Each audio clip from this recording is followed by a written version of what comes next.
It's time for another AEW Dynamite. It's Samoa Joe going up against Hook. Hook! He never loses. Until tonight.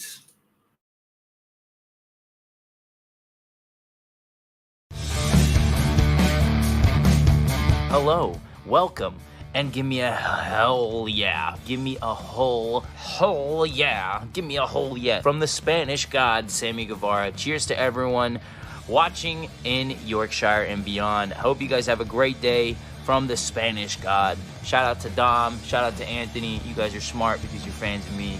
And anyways, have a great day. We are fans of Sammy Guevara and we are fans of AEW Dynamite. Welcome back to the channel. Welcome to the Gimme a Hell Yeah Wrestling Podcast. My name is Ant and today we are going to watch AEW Dynamite. Let's go. It is Wednesday. You know what that means? It's just a wrestling day, isn't it? It's just a wrestling day. Let's all sit back, relax, put on a bit of music, put on a bit of chill time, and let's talk about what we have in store for us this evening.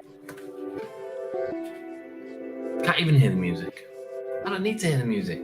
It's fine. It's fine. Let's have a look what we've got on tonight's show. On tonight's show, we have what will probably be the main event, Samoa Joe going up against Hook. Samoa Joe, he never loses. He's about to... Hook is going to lose tonight. Hook is going to lose tonight. We also have Deonna Purazzo making her Dynamite debut, has wrestled at the weekend in a winning effort against Red Velvet, I would assume. And that was on Collision, was it not? Then we have Gates of Agony and Brian Cage. Gates of Agony have been fantastic recently, going up against Bullet Club Gold for the Ring of Honor World 6-Man Tag Team Championships. Who is going to walk away with them belts?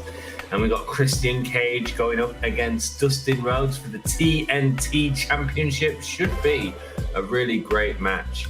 We also have the Young Bucks. They're going to speak, no doubt, about what they have planned for Darby and Sting at Revolution. How are you all doing? Lovely to see you all. It is a Wednesday. I am cool. I woke up a bit late from my stream. I put a little bit of Pro Wrestling Eve on because that's how I like to spend my evening.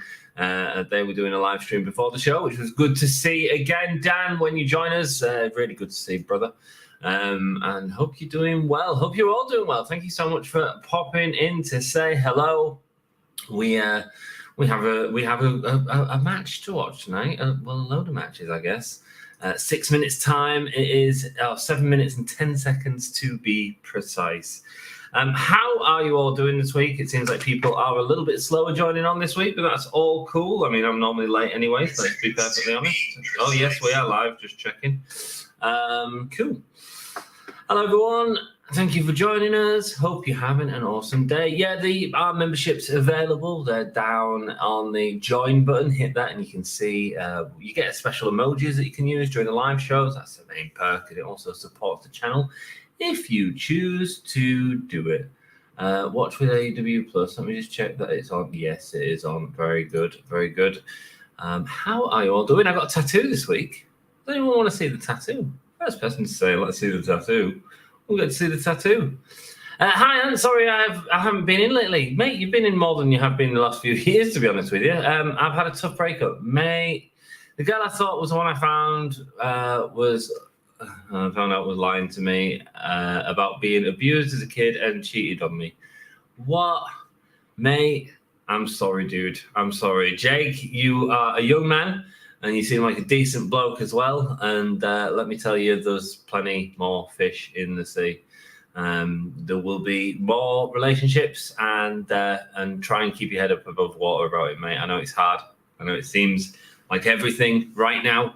But yeah, time is the healer, brother. Time is the healer. Just take some time for yourself. Look after yourself. That's the important thing, mate. How are you doing? I'm good, mate. I'm very good, thank you. Just having a good week so far. Busy week, as always. Looking forward to tonight. Hook and Samoa Joe, I think there's a lot of story potential there. So I think it's going to be fun. I think Hook's going to get destroyed, but that's cool. I'm down with that. I'm down with that, baby. Cool. We have more people popping in as we are 4 minutes and 50 seconds away from AEW Dynamite. Sassy's been off quite a bit recently. She's full of bronchitis. She's not been very well, so I don't think Sassy will be joining us on stream. If she does, that'll be cool. News now, Tammy Lynn saying hi, hope you're well. Welcome, a member for 3 months. Thank you so much for joining us. How are you doing, News now, Tammy Lynn? Did you just watch the Pro Wrestling Eve live stream? I didn't see all of it because I normally have a sleep, so because I'm at work early in the morning. So I normally have a sleep to make sure that I'm refreshed for that. I actually go in a little bit later. But thank you for supporting us. Thank you for being a channel member for 3 months. I do appreciate it. And hope you're having a great day. Are you looking forward to Revolution? It's just annoying because I thought she was the one, but the fact she lied, the entire relationship makes me question everything, Mate, I understand. That's all cool. Look, honestly, I've been engaged twice and been let down, more than twice in different relationships, in different aspects. It's tough. It really is tough, but it's a learning experience. And if you don't it doesn't help, man. You go through it and you'll grow stronger because of it. Okay, I promise you'll be stronger in 6 months' time, and you look back and you go, okay, I get it. And you will find love again. Love is everything, man. Love is important, and yeah, man, you can find it in lots of different places. I love Dom, man. I love Dom a lot, bro. He's no matter who I've been with, no matter what we've been through a hell of a lot together, both of us. I'm always supporting each other, and so find that person, find a bro that rocks. That's my experience. Everyone's different, though. Everyone's different, bro. I'm thinking about getting a tattoo soon. Yeah, man, I did a 8-hour sitting this week. Went really well, and we did a lot of work. Quite happy to show it off. I'll show it off a bit later. There you go. Sneak peek. It's cool. It's Rob Zombie and Wednesday 13th. I'm dead chuffed with it so far. Still a lot of work to do, though, man. I watched both you and them. I know you do news now. I appreciate that. I've seen you on the Pro Wrestling Eve live streams multiple times. I love Pro Wrestling Eve, man. Such a good community as well. It's like us. We've just got a really cool community. Really happy. And I love Dan to pieces. I was messaging Dan earlier. Nice ink, bro. Oh, mate, you've not seen it all. Let me go down a bit more. Oh, there's Alice. There we go. And then on my arm, Papa. So eventually it's going to be a full sleeve. I'm sure I should be showing it off a few times during tonight's stream, but yeah, there's some new ink. So the tattoo artist is phenomenal. So dead happy with it. Cheers, bro. You're welcome, man. You're welcome. Dude, Radar, Louis, welcome. The Wrestle Stories moderator. How are you doing, brother? Lovely to see you, man. Nice ink, bro. Thank you so much. I do appreciate it. That's a lovely thing to say. I want to get a neck tattoo, but don't know if it will look good on its own. I'd recommend getting other tattoos first, I think. I started off on my legs. Got a couple of sentimental tattoos on there and decided I wanted to do a full sleeve, but my partner's quite got a lot of tattoos, but she's got sort of random stuff that means stuff to her, which is cool, which is her style. But I was more into like a cohesive sleeve, so I wanted tarot cards with bands in them. And I'm actually thinking eventually when I get this time done, which no doubt happen, it might be tarot cards with wrestlers in them, which I think would be really cool as well. So yeah, that'd be fun.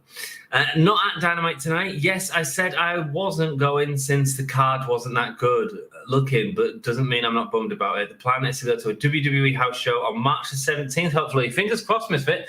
Oh, mate, I'm sorry to hear that. Did you have tickets for it then, or did you just not bother? Which is fair enough, man. If that's your bag, if you want into it, that's fair enough. Thanks for joining us, Misfit. I hope you're doing well, man. Heck yeah, says Tammy Lynn. Yeah, it's thank you so much. I'm happy with my tattoo. Nice tat. Thanks, Jake, man. I appreciate that, bro. Doing fair. How are you? I'm good, man. I'm good. I'm I'm just chilling. Ready to watch AEW Dynamite, and it is starting right now. Da da da da. Why is it not playing? I've already got AEW Plus, so it should play. Don't I? 0 subscriptions. Why have I got 0 subscriptions? Bear with me. Seems like expired on January the 15th. Manage. Restore. Well, this is fun, isn't it? Let's hope the credit card works. Is it because it's changed over to Thriller? Because Fight TV is now changed over to Thriller, but it's not Thriller, it's Triller. Done. Cool. Let's go. Can I just watch some bloody wrestling, please?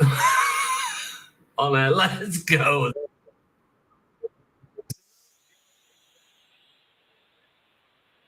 As well as Hook coming in through the back gate. Nice. That is happening tonight, and they're building up to that main event. What is going to happen? Are we going to get some sort of run-in?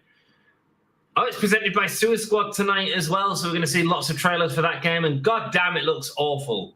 Music and wrestling is life for me. Rated R Lewis, and it's partly me too, man. Partly me too. I love music, I love wrestling. You know, I love family. I love my partner. It's more of a budget thing too. Understandable, man. Understandable. Times are hard, bro. Times are hard. Looks like a good crowd though tonight. It's different to get it swapped around. Oh, they've got the Suicide Squad logo on the barricade. First match is for the TNT Championship, so we know what that is. It's them, all the young dudes. It's Christian Cage going up against Dustin Rhodes. Let's go. All the young dudes. Music, wrestling, and fighting is everything for me. Rock and roll, dude. Rock and roll, man. That's cool. It's a good religion. Put it that way. I better get a poll going, haven't I? Before I get told off, I need to open up a YouTube page to do that. Watch myself. Get them watch time numbers up. Damn credit cards. I know, right, mate? I think it's because it's gone over, but the thing is, I lost my credit card at Christmas, so I have no... If I couldn't get it on, I was going to be knackered. I'd probably have to end the stream, but thankfully it's accepted my details from previously. Ian Riccaboni filling in for Tony Schiavone this evening. There we go. No Tony Schiavone this evening. How do you feel about that? I like Ian Riccaboni. He's good. I do like Schiavone, though. I know he gets a lot of stick, but he just vintage for me. I like his little dad jokes. I like his little, well, it looked like that, huh? But I've been to that building multiple times for wrestling shows, says Misfit. Nice, man. Nice. I'm going to see Buck Cherry. Oh, I freaking love Buck Cherry. Love Buck Cherry. Not seen him in years, actually. Really want to go see it. I really want to see him again. It's been about 10 years. Mate, I've had some good times with Buck Cherry. Next to You, Crazy Bitch, great song. I'm glad AEW is doing more with Hook. Well, hopefully this sort of leads on to something, is what I'd say. That's sometimes a problem with AEW. They let things go in the way that they shouldn't always let things go. So fingers crossed, it's a good night for Hook, and it leads in with some story potential going forward, because he ain't winning that championship. At least I don't think so. Who wins, Christian or Hook? You decide. If I can spell at all. Yeah, it feels a little lackluster Dynamite tonight in terms of like even the people in stream aren't coming in not as normal. You watched TNA Hard to Kill? I didn't, mate, but the lads on stream did watch it, said it was an all right show. Dom recovered it again, brother, so it's good to have Dom back. I could have just used a totally legal stream if it didn't work. Yeah, I'm sure you would have reminded me. Mate, we used to do that all the time. Of course we did. And the only reason I have to pay, and I can't really afford it, but the only reason I pay for this is because of bloody streaming, you know? I walked through that hallway during my graduation, says Misfit. Nice, dude. Nice. Luchasaurus looking beast on the outside. Christian Cage avoiding Dustin straight away. Love seeing Dustin. Hell yeah, man. Hell yeah. Jake or me. Yeah, well, that's fair enough. You know, man. I get it. No, he will not win, but hope it all makes a good storyline, which that can happen. Absolutely. That's what we want to see. We want to see good stories coming out of this.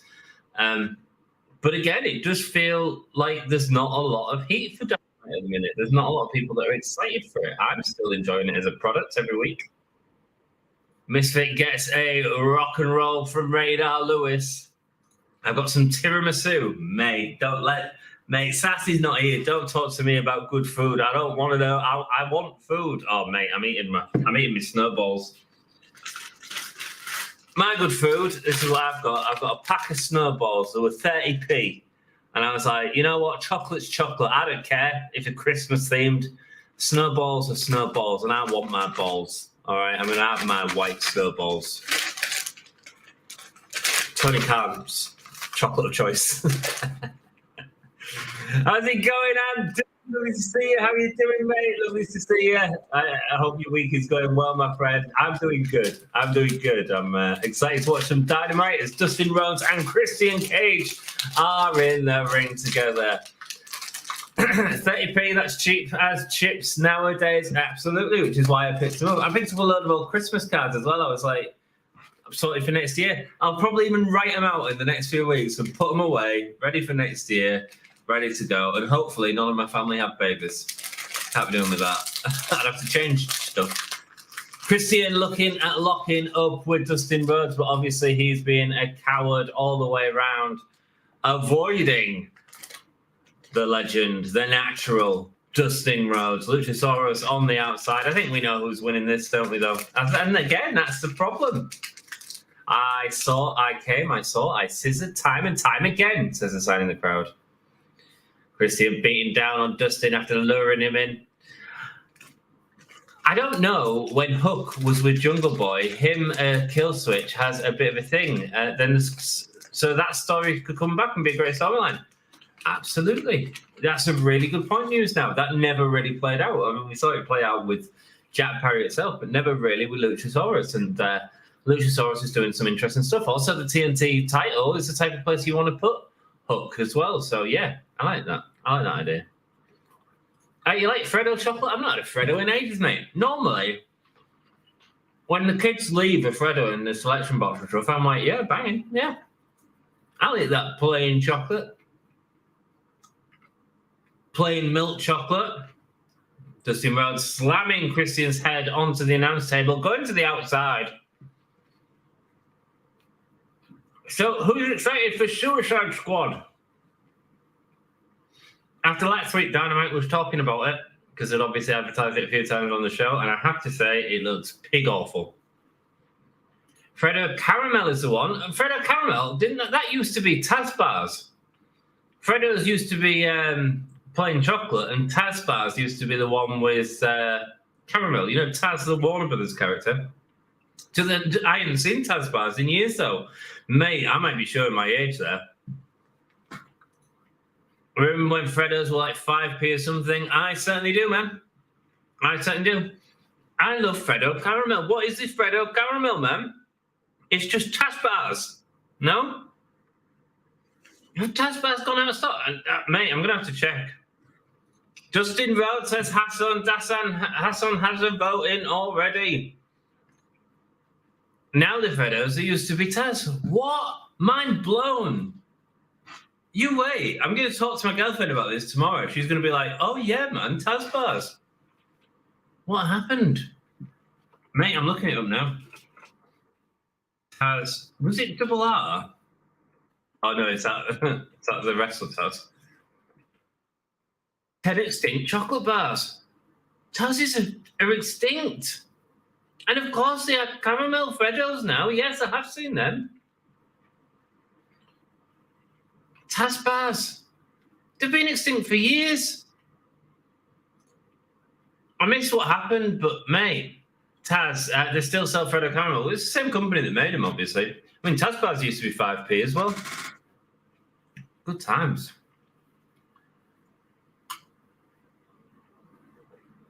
Mate, discontinued chocolate bars. Are you kidding me?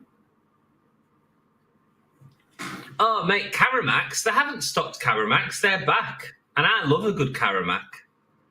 Dream. I never really liked Dream. Animal bars. We used to always get them as kids. Oh, mate, screw wrestling. I am looking at chocolate. You see, this is what happens, Crazy Ginger, when you mention good food. I mean, 21 discontinued chocolate bars. Let's go. Animal bars, yeah, I used to love them. Dream, I never got on with Gene. Like, it was white chocolate, but it was real, like, velvety in the way that sticks to the top of your mouth. No, I never liked Dream bars at all. And that was only launched in 2002, so that was when I finished school. Flake Snow, Cadbury Snowflake, yeah, I remember that. Launched in 2000. I remember that. Mars Delight, I don't really remember that. Cadbury Fuse, yeah, of course, Fuse. It was like a bit of everything. It was like nuts, raisins, caramel, cereal. Vice Versas. Mate, they disappeared, yeah. That was like white chocolate and dark chocolate, but in reverse, like on the outer cell. Cadbury's Marble, I remember that. That was a nice one. Cadbury's Nuts About Caramel, I'm not a nuts man. Taz, man. White Maltesers, what is this madness? Fox's Echo, don't remember that. Kit Kat Caramac. Astros, I don't remember them. Timeout. You can still get timeouts, I'm sure. I'm sure we get timeouts. Is it take a break now? Penguin Flipper Dipper. Cabana, Roundtrees, don't remember them. Snaps, man, Cadbury Snaps.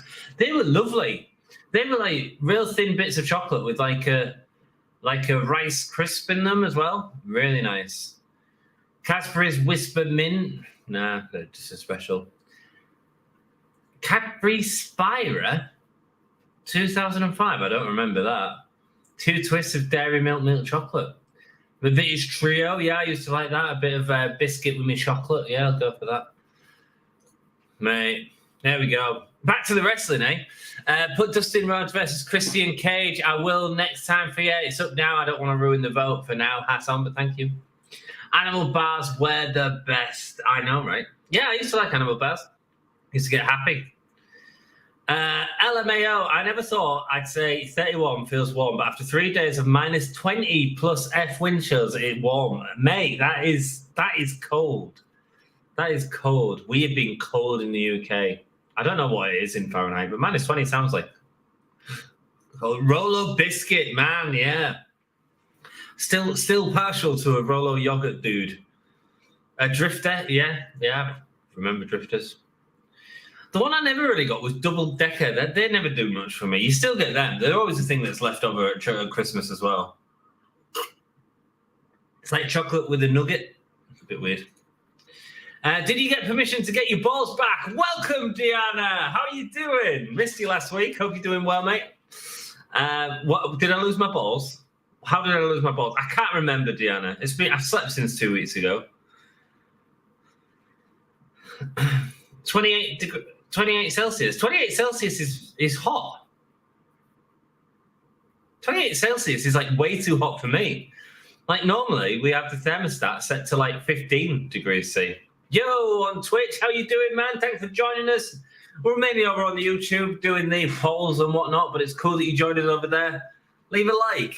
I don't know if you can do that on Twitch, but you know. Minus 28 degrees C. Minus 28 degrees C. Yeah, that's freaking freezing. That's not minus 40. No way. Seriously? Shoot. Yeah, that's cold. That is cold. As Dustin Rhodes nearly gets a pin on Christian Cage. Sorry, lol. That's okay. That's all right.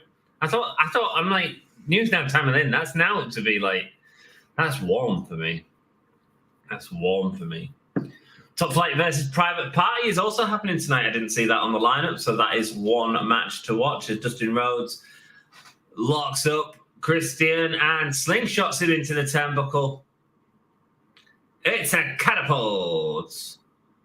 Timeless Tony Storm's on commentary tonight for Deonna Purazzo versus Anna Jay. Anna Jay, the face, all of a sudden in that match. Here we go. Looking to punish his balls. Speaking of balls, Deonna. Christian Cage managed to get out of it. Calls out for Dustin. It looks like he's running for a spear, but instead Dustin drops to his knee with the punch.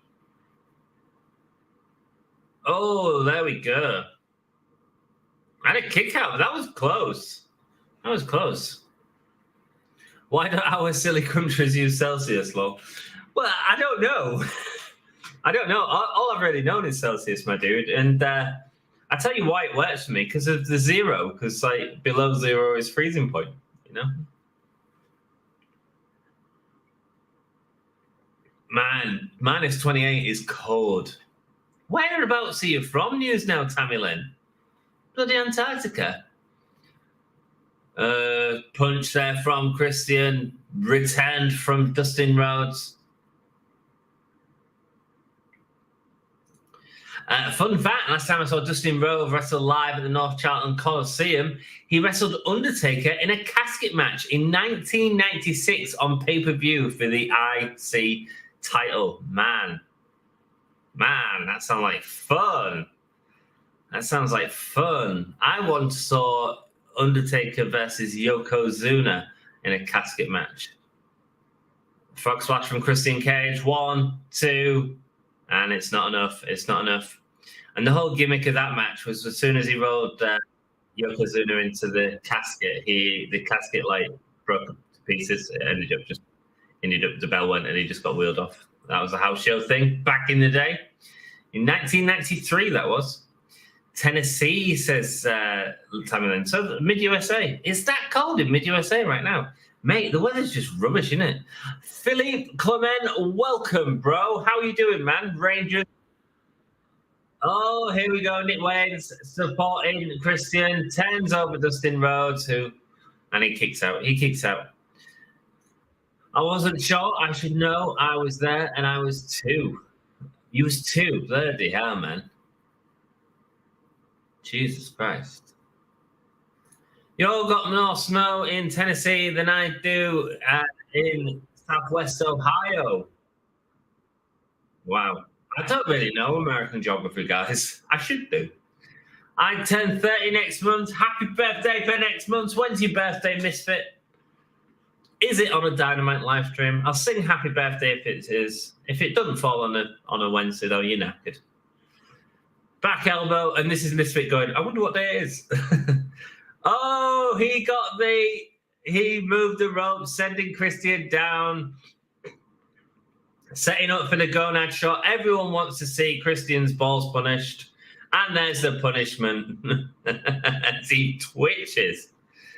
It's minus 7 degrees C in Philadelphia. Man, cold in the States right now, yeah? Cold in the States. It's a Friday, and you know what that means? It means Sam's got to sing happy birthday to you. There we go. Big superplex from Dustin Rhodes to Christian.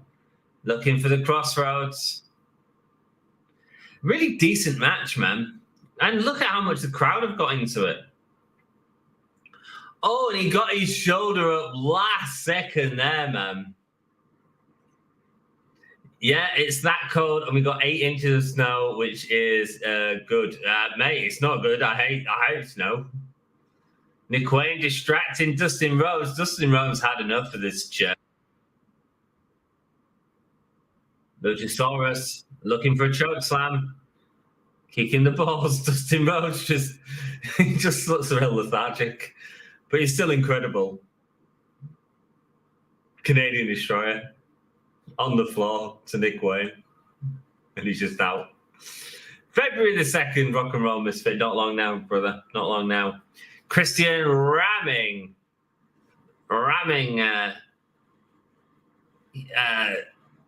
Dustin Rhodes into the turnbuckle. Dustin taking a while to turn around.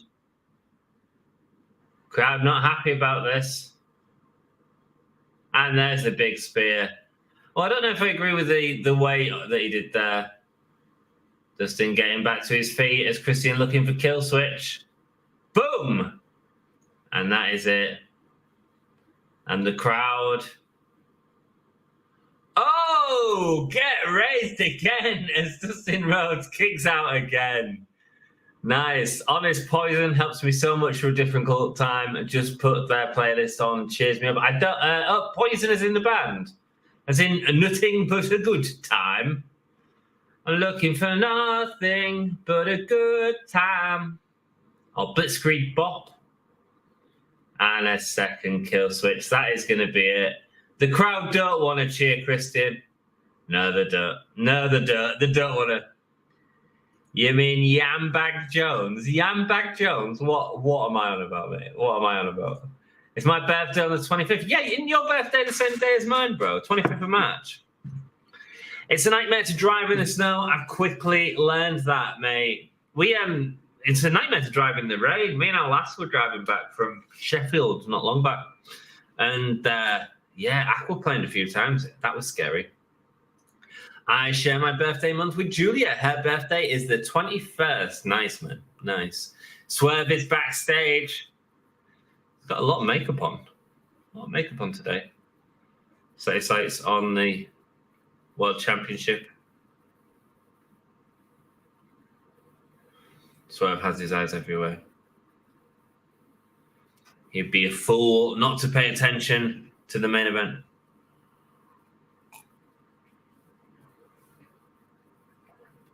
That's his focus.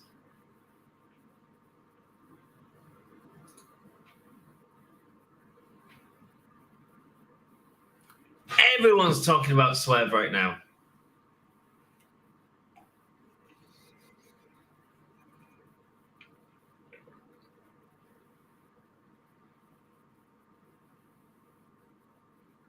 Going after the AEW World Championship. Oh, she mentioned Hangman. I'm surprised Renee's not a little scared right now. Swerve has eyes everywhere.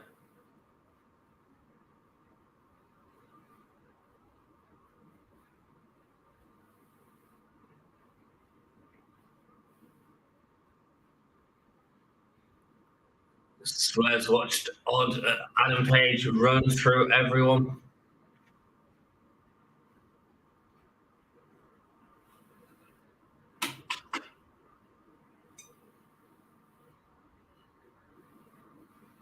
Oh, he's saying Hangman Page would have a chance to beat all the greats, but he still wouldn't beat Swerve. He has nobody to prove it to. Whose house? Swerve's house. Go on, Swerve. Superstar. Get the hell in. Proof that the legends can still put on good matches. Hell yeah, man. Hell yeah. They just told the right story. You know, they teased the spots well. Dustin was not doing destroyers in 1996. Lol. No, he might have won the championship if he did. I was listening to Unskinny Bop all day tonight. Unskinny Bop, Bop, Bop. She pushes me away. You know, Poison are a band that I've never seen that I've always wanted to see. Brett Michaels, get that in my life. Deanna's, I don't know if it's a vomit face, a squirrely face, a cheeky face. She's doing something. Now, 25th of January, 2 months before yours, rock and roll, man. But just a month after Jesus. Congratulations. Poison is a great older band. Every rose has a thorn. It's like every cowboy sings the same song. Yeah, man. Poison rock. Why did you wear makeup? I thought it was a little heavy. I guess it's to push the darker side of Swerve. I mean, he'll always have makeup on, but it felt a little heavy on the Black Islander today. But what do I know? Man? Then 96, he was in the early stages of Goldust. Yeah, man, 96. But he'd already had the... Was it 93? No, it wasn't, was it? 96 will have been WrestleMania 10. Which one was him and Roddy Piper? Can't remember. I want to see Poison so bad. I'm trying to see loads of bands this year. Nice, man. Come to download, man. Come and hang out and download with me. It'd be cool. Yeah, mate, honestly, I've been watching bands for years and I've never got to see him Poison. Just like every night has a storm. Yeah, man. 96 was WrestleMania 12. Is that when did you fight Roddy Piper? It was one of the little ones, wasn't it? I don't remember off the top of my head.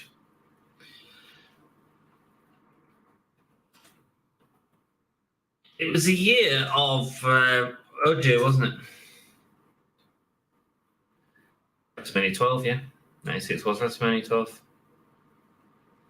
Mania 10 was 94. He was in WCW. The Piper Brawl was Mania 12. Yeah, man. There we go. I couldn't think of my history. I couldn't remember if it was 12 or 8. I don't know why I had them numbers in my head. Yeah, cool. Cool. So, yeah, 7 hours of tattooing this week. Whoa. It's Alice. Whoa. It's Papa. You can't see it. Oh, it's so cool, man. I'm so happy with it. Bro, isn't it like 12 a.m. there? No, it is 1:30 a.m. right now. We do this every week. We come, we hang out. You guys hang out with me. Thank you so much. To be honest, like during COVID, I realized I was watching this every week anyway. And I was like, you know what? Screw it. Let's go, baby. Let's cover it on the channel. Oi, you twat, send me the link. Ask so politely, Dan. Lovely to see you soon. How are you doing, lovely? Sorry I didn't watch your stream earlier. I was fast asleep. I messaged you just before I went to sleep. Why did Big Bill have all the paint on him? Oh, Chris Jericho lost. Well, no surprise there, right?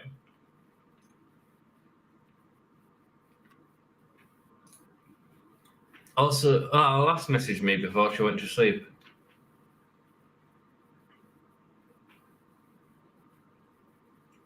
Fun fact, this is from our last. I don't know why. Did you know the Queen's mother, both rest in peace, was also called Elizabeth? I honestly didn't know the Queen's mother's husband died of lung cancer in the 50s. So that's why our Queen was so young when she became a Queen. Fun fact, Becky, thank you so much for sharing that with us on... Well, apparently she's sharing it on the channel because I made it happen. So to confirm... There wasn't his title shot, and then it meant now. Cool. Oh, guys, everyone's getting excited about Dan. Do you want Dan to come on stream with me? I can make it happen. I might have just sent him a link on Facebook.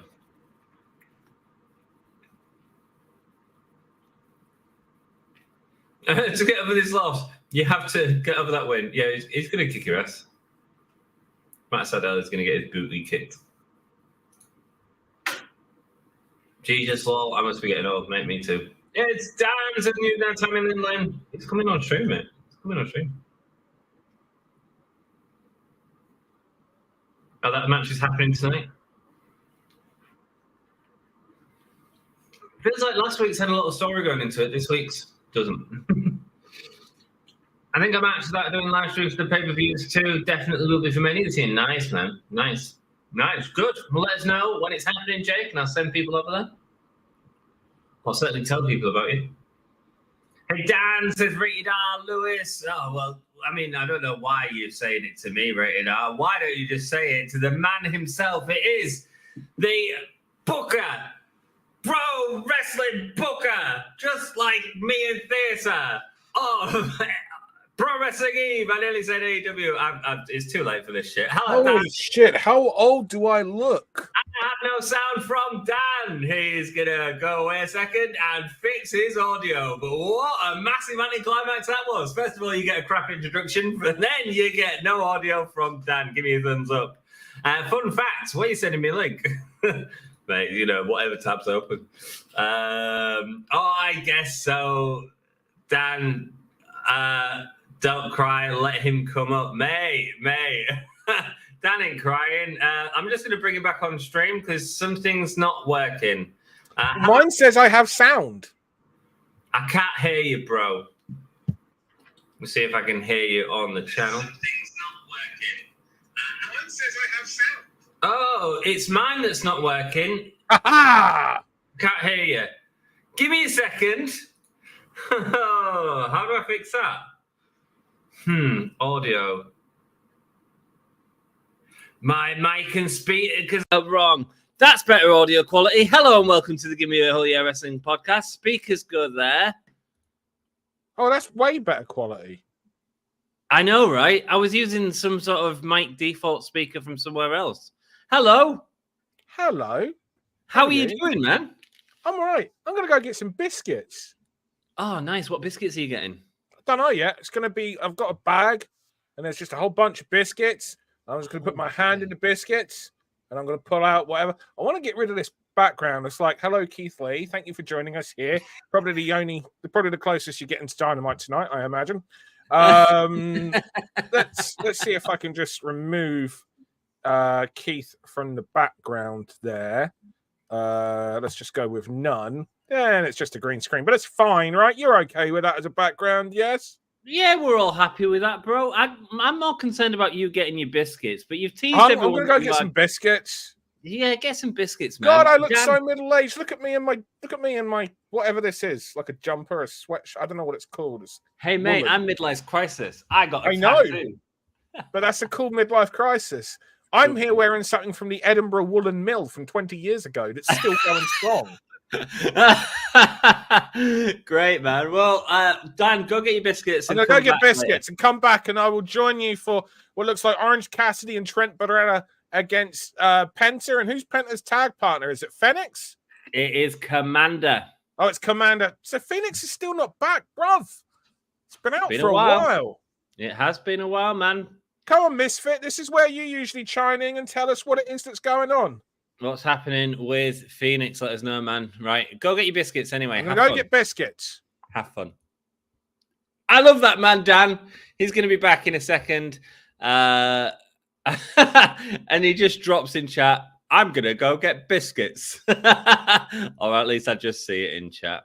Orange Cassidy now and Phoenix in the ring. Let's go. Let's change the poll. Only 57% of you thought Christian was going to win. You got, come on. You knew who was going to win that, surely.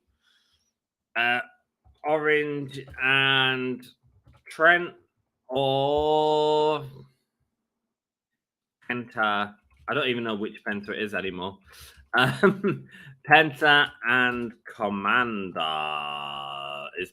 I think it's spelled like that. It's spelled something weird. Let's just do it like that, shall we? There we go. There's your poll. As Penta cut off by Trent as he's running the ropes. I heard him. Dan sounds good here, says News Now, Tammy Lynn. Good. Welcome, Dan. You sound great now. I'm sorry. I slept for a few hours before the stream. I wake up, I make a coffee, I do my little bits. I always end up a bit late because I just don't have, there's never enough time. Oh, beautiful flip there from Beretta. Lovely stuff happening there. That smooth beard, said Rated R. Louis. There we go, man. I'm very happy Charleston is alive for this show. I was worried. Mate, it sounds like a banging crowd. They were really buzzing for that first match, which was really good when it felt very obvious what the result was going to be. They wanted to see the title change, and it never happened. It never happened. So, Misfit, what's happening with Phoenix? Let us know, man. I want my Phoenix back. And speaking of wanting my Phoenix back, it's not just Phoenix I want back. It's my dude. It's my friend. It's Dan. Hello, Dan. Hello, beautiful. I figured one day I'll do the biscuit draw live on stream. You doing what? What is it? Oh, you bought the whole bag of biscuits. This is a big bag of biscuits. That's a bloody big bag of biscuits, man. It's not just biscuits, to be fair. There's crisps in there as well, but I'm not allowed crisps. So. Oh, mate, good. But there is a shed load of biscuits in here. Yeah, nice, man. Nice. Trent Barretta throws Commander into the... Listen, let's just call it as it is, yeah? It's either Commander or Trent that's dropping the fall, isn't it? Unless we're setting up Penta versus Orange. Yeah. Which I feel like we've seen before. Maybe. Why is this match a thing, by the way? What have I missed? No idea, mate. Can anyone in the chat explain to me what this match is? Like, why have we got this match? What have we missed? I was not expecting to hear an NDA chant in my hometown. Well, there you go. That's why Jericho's coming out tonight. Is Misfit there live? Say again? Is Misfit there live? No, he's not. He was going to go, but then decided not to as he didn't really like the card that was announced. So decided not to go. And that's the thing, right? Who can imagine looking at the roster for AEW and going, you know what? They're going to put together a card that I'm not going to like. And it's like, how is that even possible? It's very true, though, isn't it? Right? It's like, but yet we get a lot of matches, where it's like, we know who the winner is. Christian versus Dustin. Really good match. Yeah, it was really good. Yeah. But never a doubt. No, of course not. Mind you, the crowd made it really good as well because they believed, and they wanted to see Dustin win. I think they just were playing along. Maybe so. But it doesn't matter because as long as you got the crowd, as long as they're into it, even if they're playing along, because we're all playing along, really. Yeah, of course. It's cool. So, okay, I'm going to do this. First biscuits. Oh, yeah. Jammy Dodgers. Budget. Yeah, man, expensive as well to go to shows, and people have to be careful and pick and choose what you can go to these days, Dan.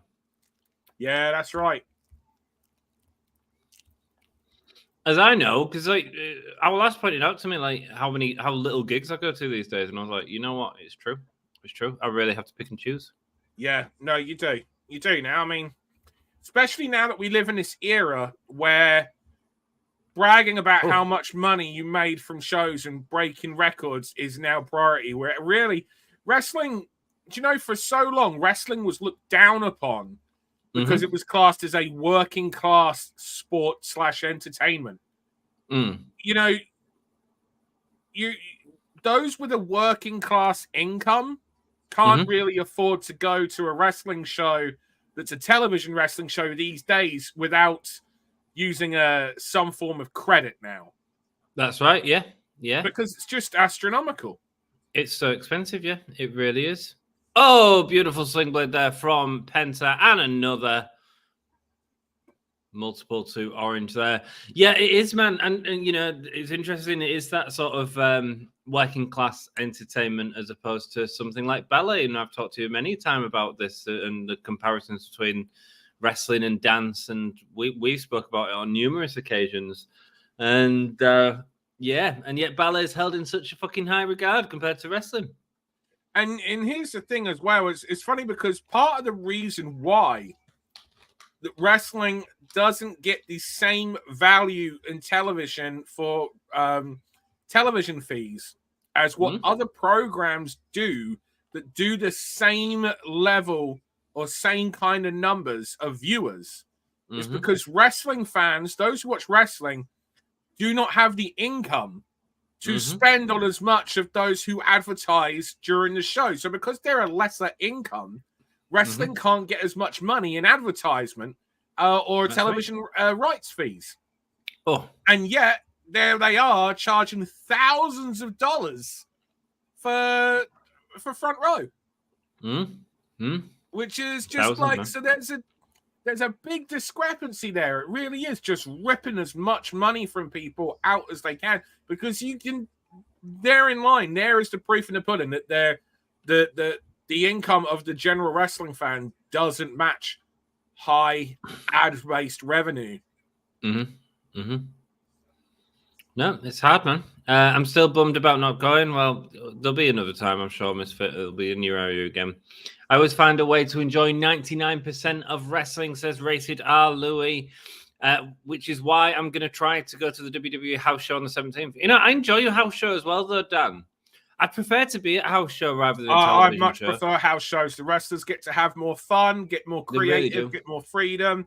They get to play around more. You will see some fun stuff, and you never know when they might want to just throw a little surprise. It's rare, but every now and then they just like to remind people of why you should check out some house shows.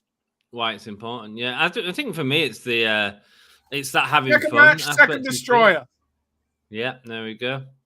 Sorry, carry on now. Commander, that's all good, man. Commander now going to the top rope. Penta steadying the ropes for him. Big splash. That was nice. Good thinking by Penta there. Yeah, steadying it from that side as well. Yeah. See you later. I've got to get going to work. News now, Tammy Lin. I bring on Dan for you. I pay all this extra money to get a special guest onto the show. I sent him them biscuits. That's I didn't really. All of but them. If Dan was going to get paid, that's how Dan would like to get paid. That's in an Emirates bag as well. God, wouldn't Eve shows be more financially viable if you could pay everyone with biscuits? You're so right. I know, right?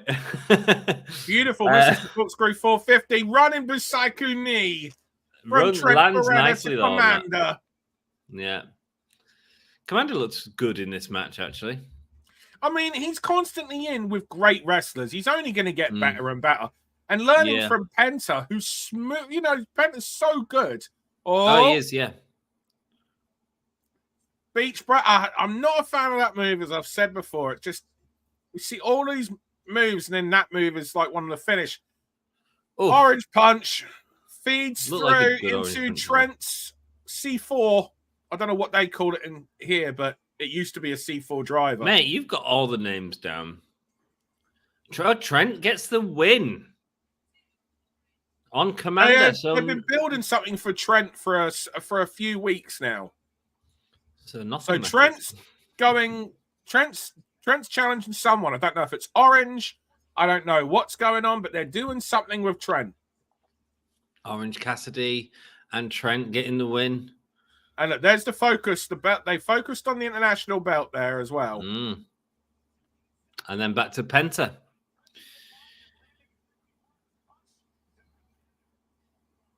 Who's that that's just got in? Oh, is that Chuck? It's Chuck, yeah. Oh, okay. Are they looking for We're not doing a... Oh, the music changes. No hug, Dan. Is this United Kingdom? I'm a bum, says Rated R Lewis. We're all bums here, mate. We're all bums here.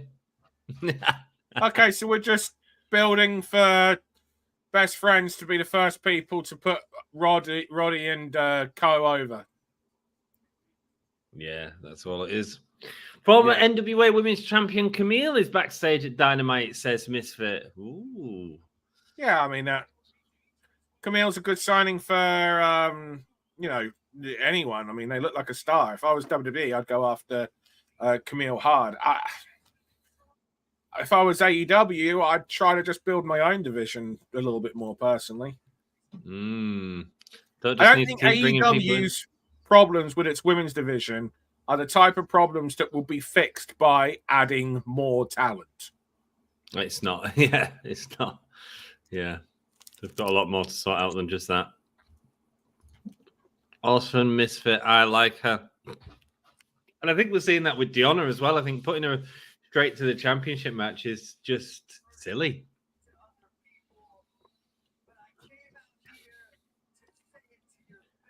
What are you going to say, Roddy? Oh, I love Roddy, man. His voice is so annoying. He is so good. Oh, he's so annoying, Dan. I love him. He is. He is extremely annoying. The mustache, the deliberate words. He reminds me, but is his heat good heat, or is it like, the old, what they would call X-Pac heat? Is it X-Pac? Which is always a little unfair, but I understood why. I think it's difficult because at the minute they're trying to play these heels, but actually they're just comics, and they're all really good comics. But I don't think they've been doing. I think they're supposed to be all serious now. I think they're quitting on the comedy, which is a shame because it was. They're not. In a few weeks' time, that'll be what they rely on big time. The comedy. I think they need to. Yeah. I think you can be heels that draw attention and money and still have comedy aspects to it. Yeah, but even his delivery right now is comic. And I'm a bit of ha-ha, Yeah. Awesome Misfit. I like her, says Rated R. Well, we'll see if we see Camille on Dynamite tonight. You need to take us off. My dog is wanting to go out. I do apologize. All good, man. We'll see you in a second, brother. There we go. Though I felt a little bummed when I went to that NXT show thinking Io Sky was going to be on that show and was bummed when she wasn't there. She was advertised, or she wasn't advertised or anything, but still gutted, man. Good.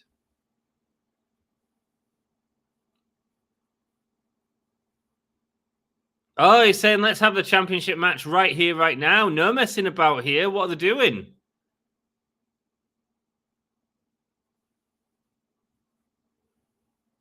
But not right now. Even though he took his shirt off. Trent versus Orange. Well, certainly been faces for a long time. I want to do it at the pay-per-view, Revolution. What do you think, guys?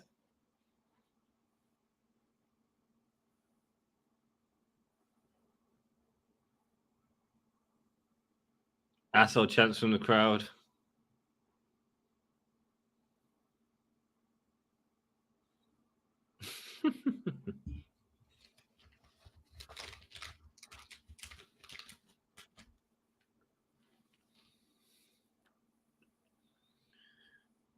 Just know every day you're keeping my title warm for me. That is happening at Revolution on Sunday, March the 3rd. We are only a few months away from that. Like, what, 6 weeks? 6 weeks away from Sting's last match, everyone. Dan's favorite kind of match, a three-way. I'm happy with him doing that story like early on, you know? You can actually tell a story now.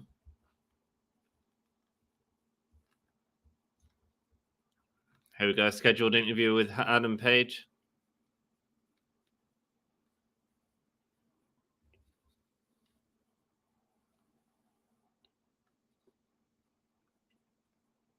Tom Selleck, Adam Page. You won't find anyone else that cares more about it than I have. Orange! Oh, don't worry, Rated. I'll get it on when he's back. Don't worry. I just turned heel too. Oh, man.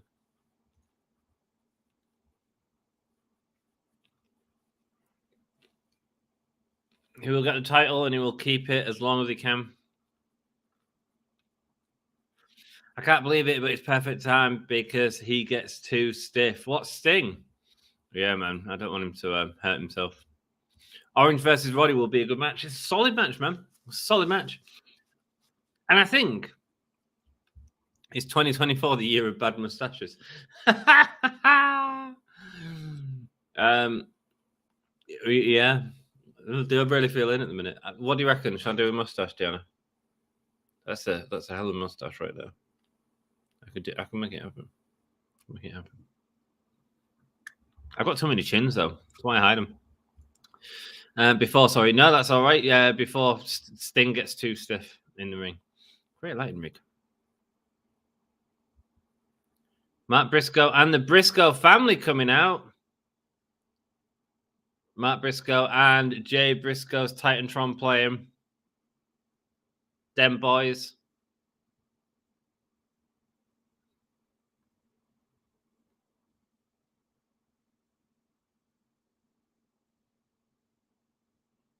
My boy.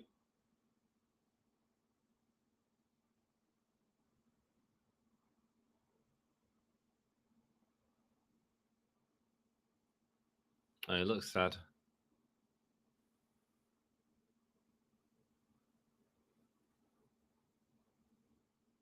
What's good, baby, says Matt Briscoe.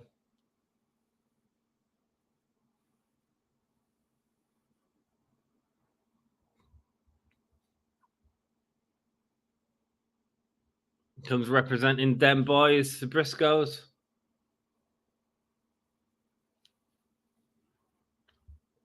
Them boys chants from the crowd. Oh, Dan's going to be good. Did you miss this?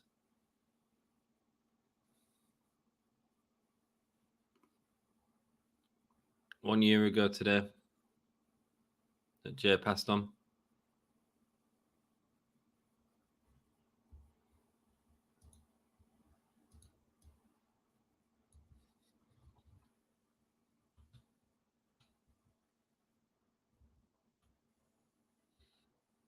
His nieces were in the truck with him.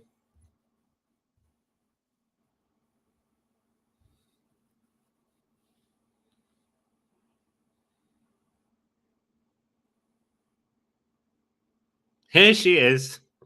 Oh, wow. Oof. Whoa.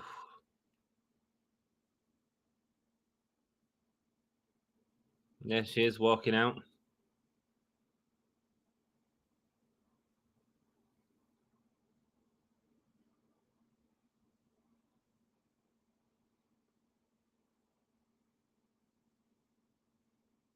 Celebrating with his family.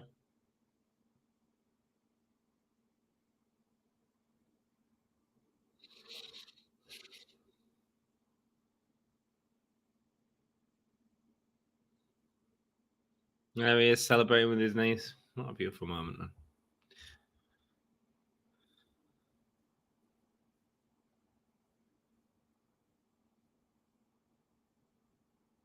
This company has been my life. Ring of Honor. God, that got me.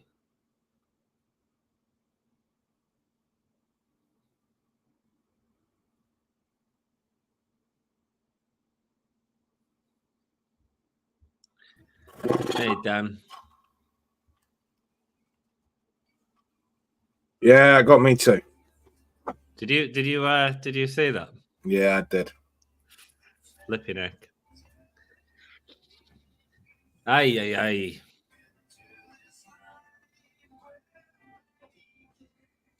I didn't know it was a year since he'd passed today. I can't believe it's a year.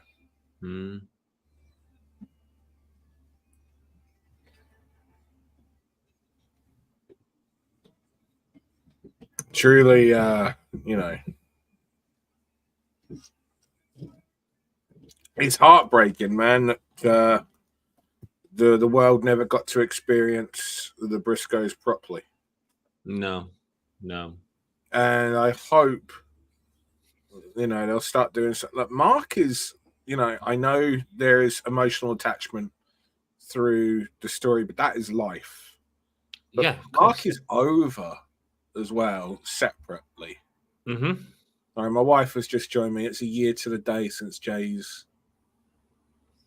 They just had their niece out. The niece who was in the truck with them was told she'd never walk again, and she just walked out. Oh, that's beautiful. Mm-hmm. Cool. I'm welling Hello, up Emily. about it. Yeah, I know. Welling Right? up. Yeah, it was hard.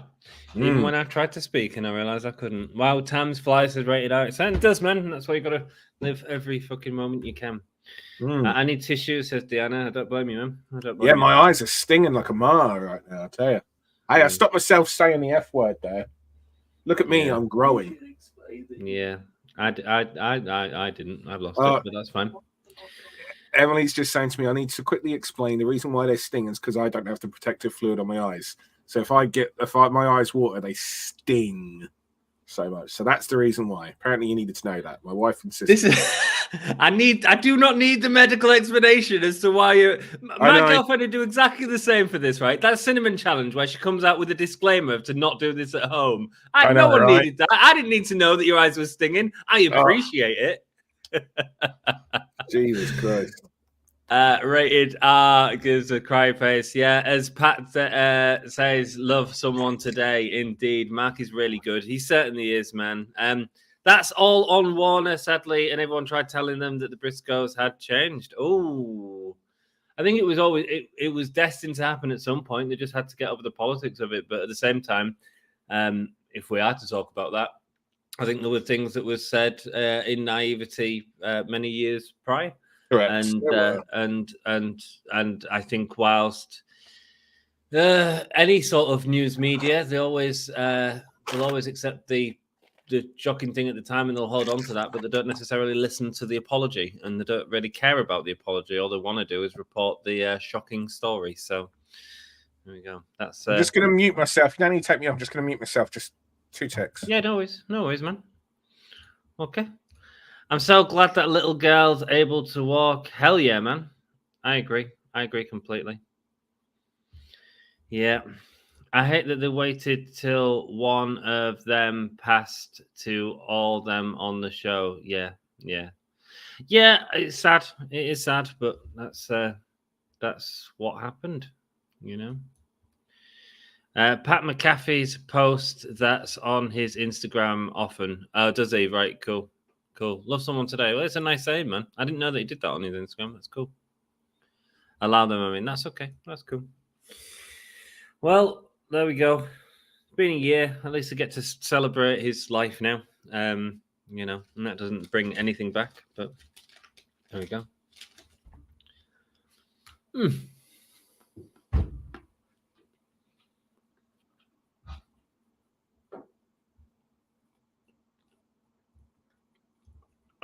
Think of the dream matches we could have had. Indeed, man. Indeed, but it wasn't to be. Interview with the Young Bucks.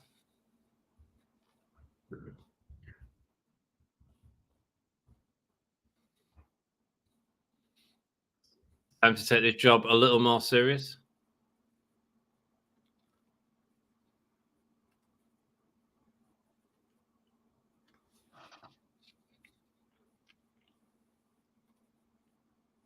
Talking about the rumors as they're now in the white and black.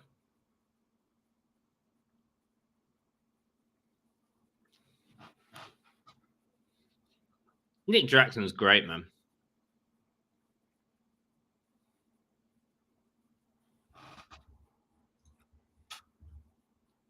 Speaking of bad mustaches, says Deonna. Yeah. Today is 6 days with cigarettes for me. Wow. I was in hospital last week. Jesus, man. Sorry to hear that, bro.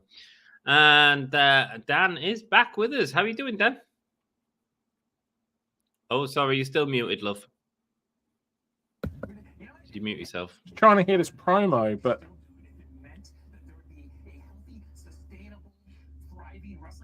Without, I can't type tonight. Is Emily okay?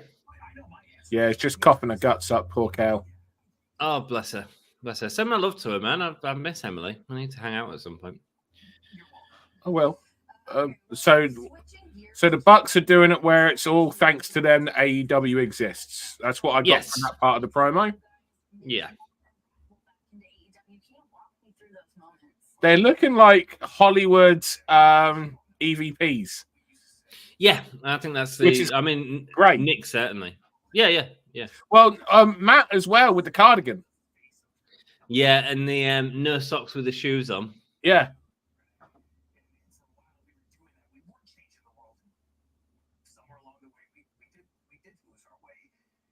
Talking about changing the world and losing their way. Talking about toxins creeping their way into the locker room and the receptions of the perception of the company changing.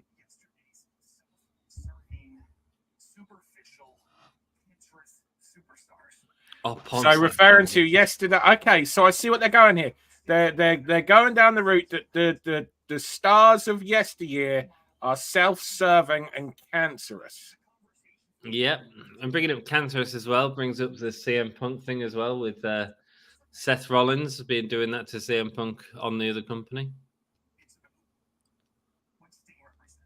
So they're saying, then this is how they're going to link it to Sting.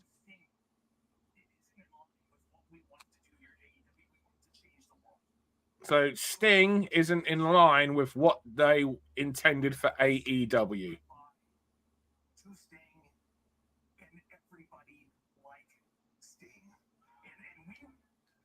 So this is very much Bucks versus the older generation, but also they made a point of saying that everybody likes Sting. Mm-hmm.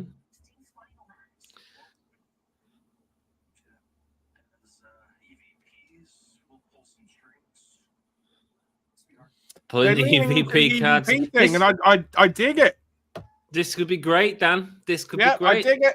They're bending, taking reality and then turning it into, elements of a storyline. Because everyone already knows about it, so you can't pretend it didn't happen. So you obviously can't talk about it because of the NDA, so you just manipulate it. So they're wanting to take the heat, though, because there are those trolls. Mm-hmm. The trolls that, the tribalism that exists between AEW and WWE fans. And listen,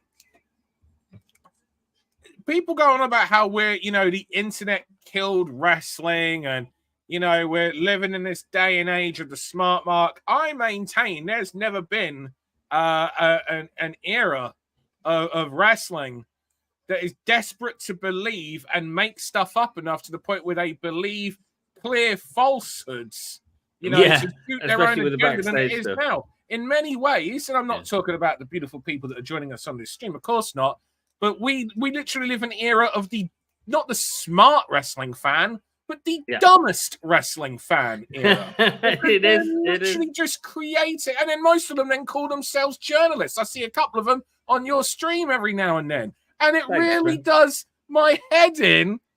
I mean that with love. I know you do. I know you love all of them. And it just does my head in because this is the era that we're in. This is the era that we're in right now. And I just scratch my head in disbelief that this is the era that we're in, where people, this tribalism leads people to creating like their own storylines that they think they're seeing on television. I remember Raven saying to me, the problem with smart fans, quote unquote smart fans, is they look so deep for something that's not there that they miss what's staring at them right in the face. And that's the thing that normal people that are watching wrestling that may be converted into wrestling fans, they don't look so deep. They just see what's being presented at them. They just see what's in front of them, and therefore they get what's actually being told. They don't make any other stuff up. No. But do you think that's I mean, that's just a valid way to enjoy wrestling these days. I mean, we all grew up. Not when it comes at a point of attacking other people, which this always does. That's what this era is. It's becoming attacking people. Yeah. It's literally the cancerous element of social media. And I know every fan group has it. Every fan group has it, right? Oh, yeah. Within every genre of But right now, did you see what Cage Match had to put out? Go on. Cage Match had to put out because of all this, because of the amount of press that Cage Match has had recently. They've had a lot of more members there, but these people aren't, rating the matches in the intended way of this was a good match, this wasn't a good match, I felt this, I felt that. They weren't even talking about the matches. People were just going 0 stars for this match, 5 stars for this match, because this is WWE and this is how it should be. And they were like, we're just going to ban everyone soon because this isn't what we're about. This was a nice community until you gits came along. Yeah. And just totally, and you're just taking over. We've got a Bullet Club Gold against Gates of Agony and Brian Cage. You do? Are we getting a title change here, or? I don't think so, but I think that this may just be. It's a hard one, isn't it? Because AEW aren't keen on rematches. And normally you'd say, well, this is a vehicle to setting something else up. But at the same time, Bullet Club Gold could do with something a little bit extra. But then what do you do with Gates of Agony? Because all they really have is those 6-man tag titles. True. But it's the Ring of Honor 6-man tag title. So what does it mean anyway? Well, with all due maybe respect, Bullet Club Gold could elevate it, for all the bad Tony Khan gets, and rightfully so for a lot of things. However, what they're doing for Owen, Brody, and Jay Briscoe, I love it. I think Tony Khan gets a lot of bad rap. I think the book always stops with him, but I think there's a lot of problems in. I get fed up with people just giving praise to Tony Khan or diss to Tony Khan, and there's a lot more to it than just Tony Khan. There's a lot more to it. There is. But it's the same with Triple H. Say again, sorry. He is more hands-on though than anybody else. Like you compare it to WWE, and it is Triple H and team. In AEW, there are a lot of other hands involved. Yeah, but it is more Tony. It's not quite a like for like. But you're absolutely right. There are a number of hands that I think a lot of people don't realize just how much work Amanda Huber does. The widow of Brody Lee. Right. She does so much work with regards to more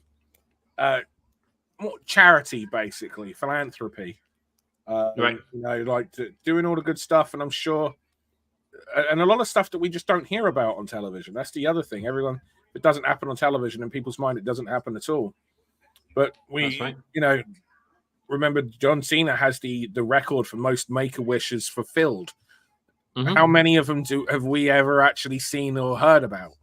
No, well, that's it. Yeah, Hardly any. We know Very few, about yeah. the record, but we know about a few with Sin, but like we hardly ever see any of them. And he's doing them, and he was doing them on a lot of his off days.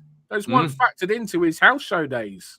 Incredible. You know, so there's a lot of good people involved when it comes to, you know, things like this. Yeah. How do you say CM Punk without saying his name?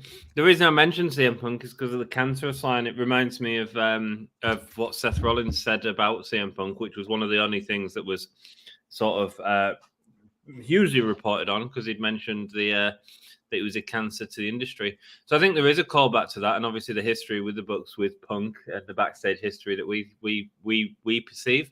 I think they're playing into that, and I think that's fine. I think that's fine. I like this kind of heel work. Hell yeah, man. Hell yeah. And you know, I think me and Dan both come out of that promo. And yeah, this could really work. Jake is chuckling away. Bullet Club Gold got a new theme. Oh, did they? I missed it. Too much time's on the hands. Same way Punk did by alluding to it, but not saying to it. In general, wrestling fans are some of the worst, but not this community and not the pro wrestling community. You are the best.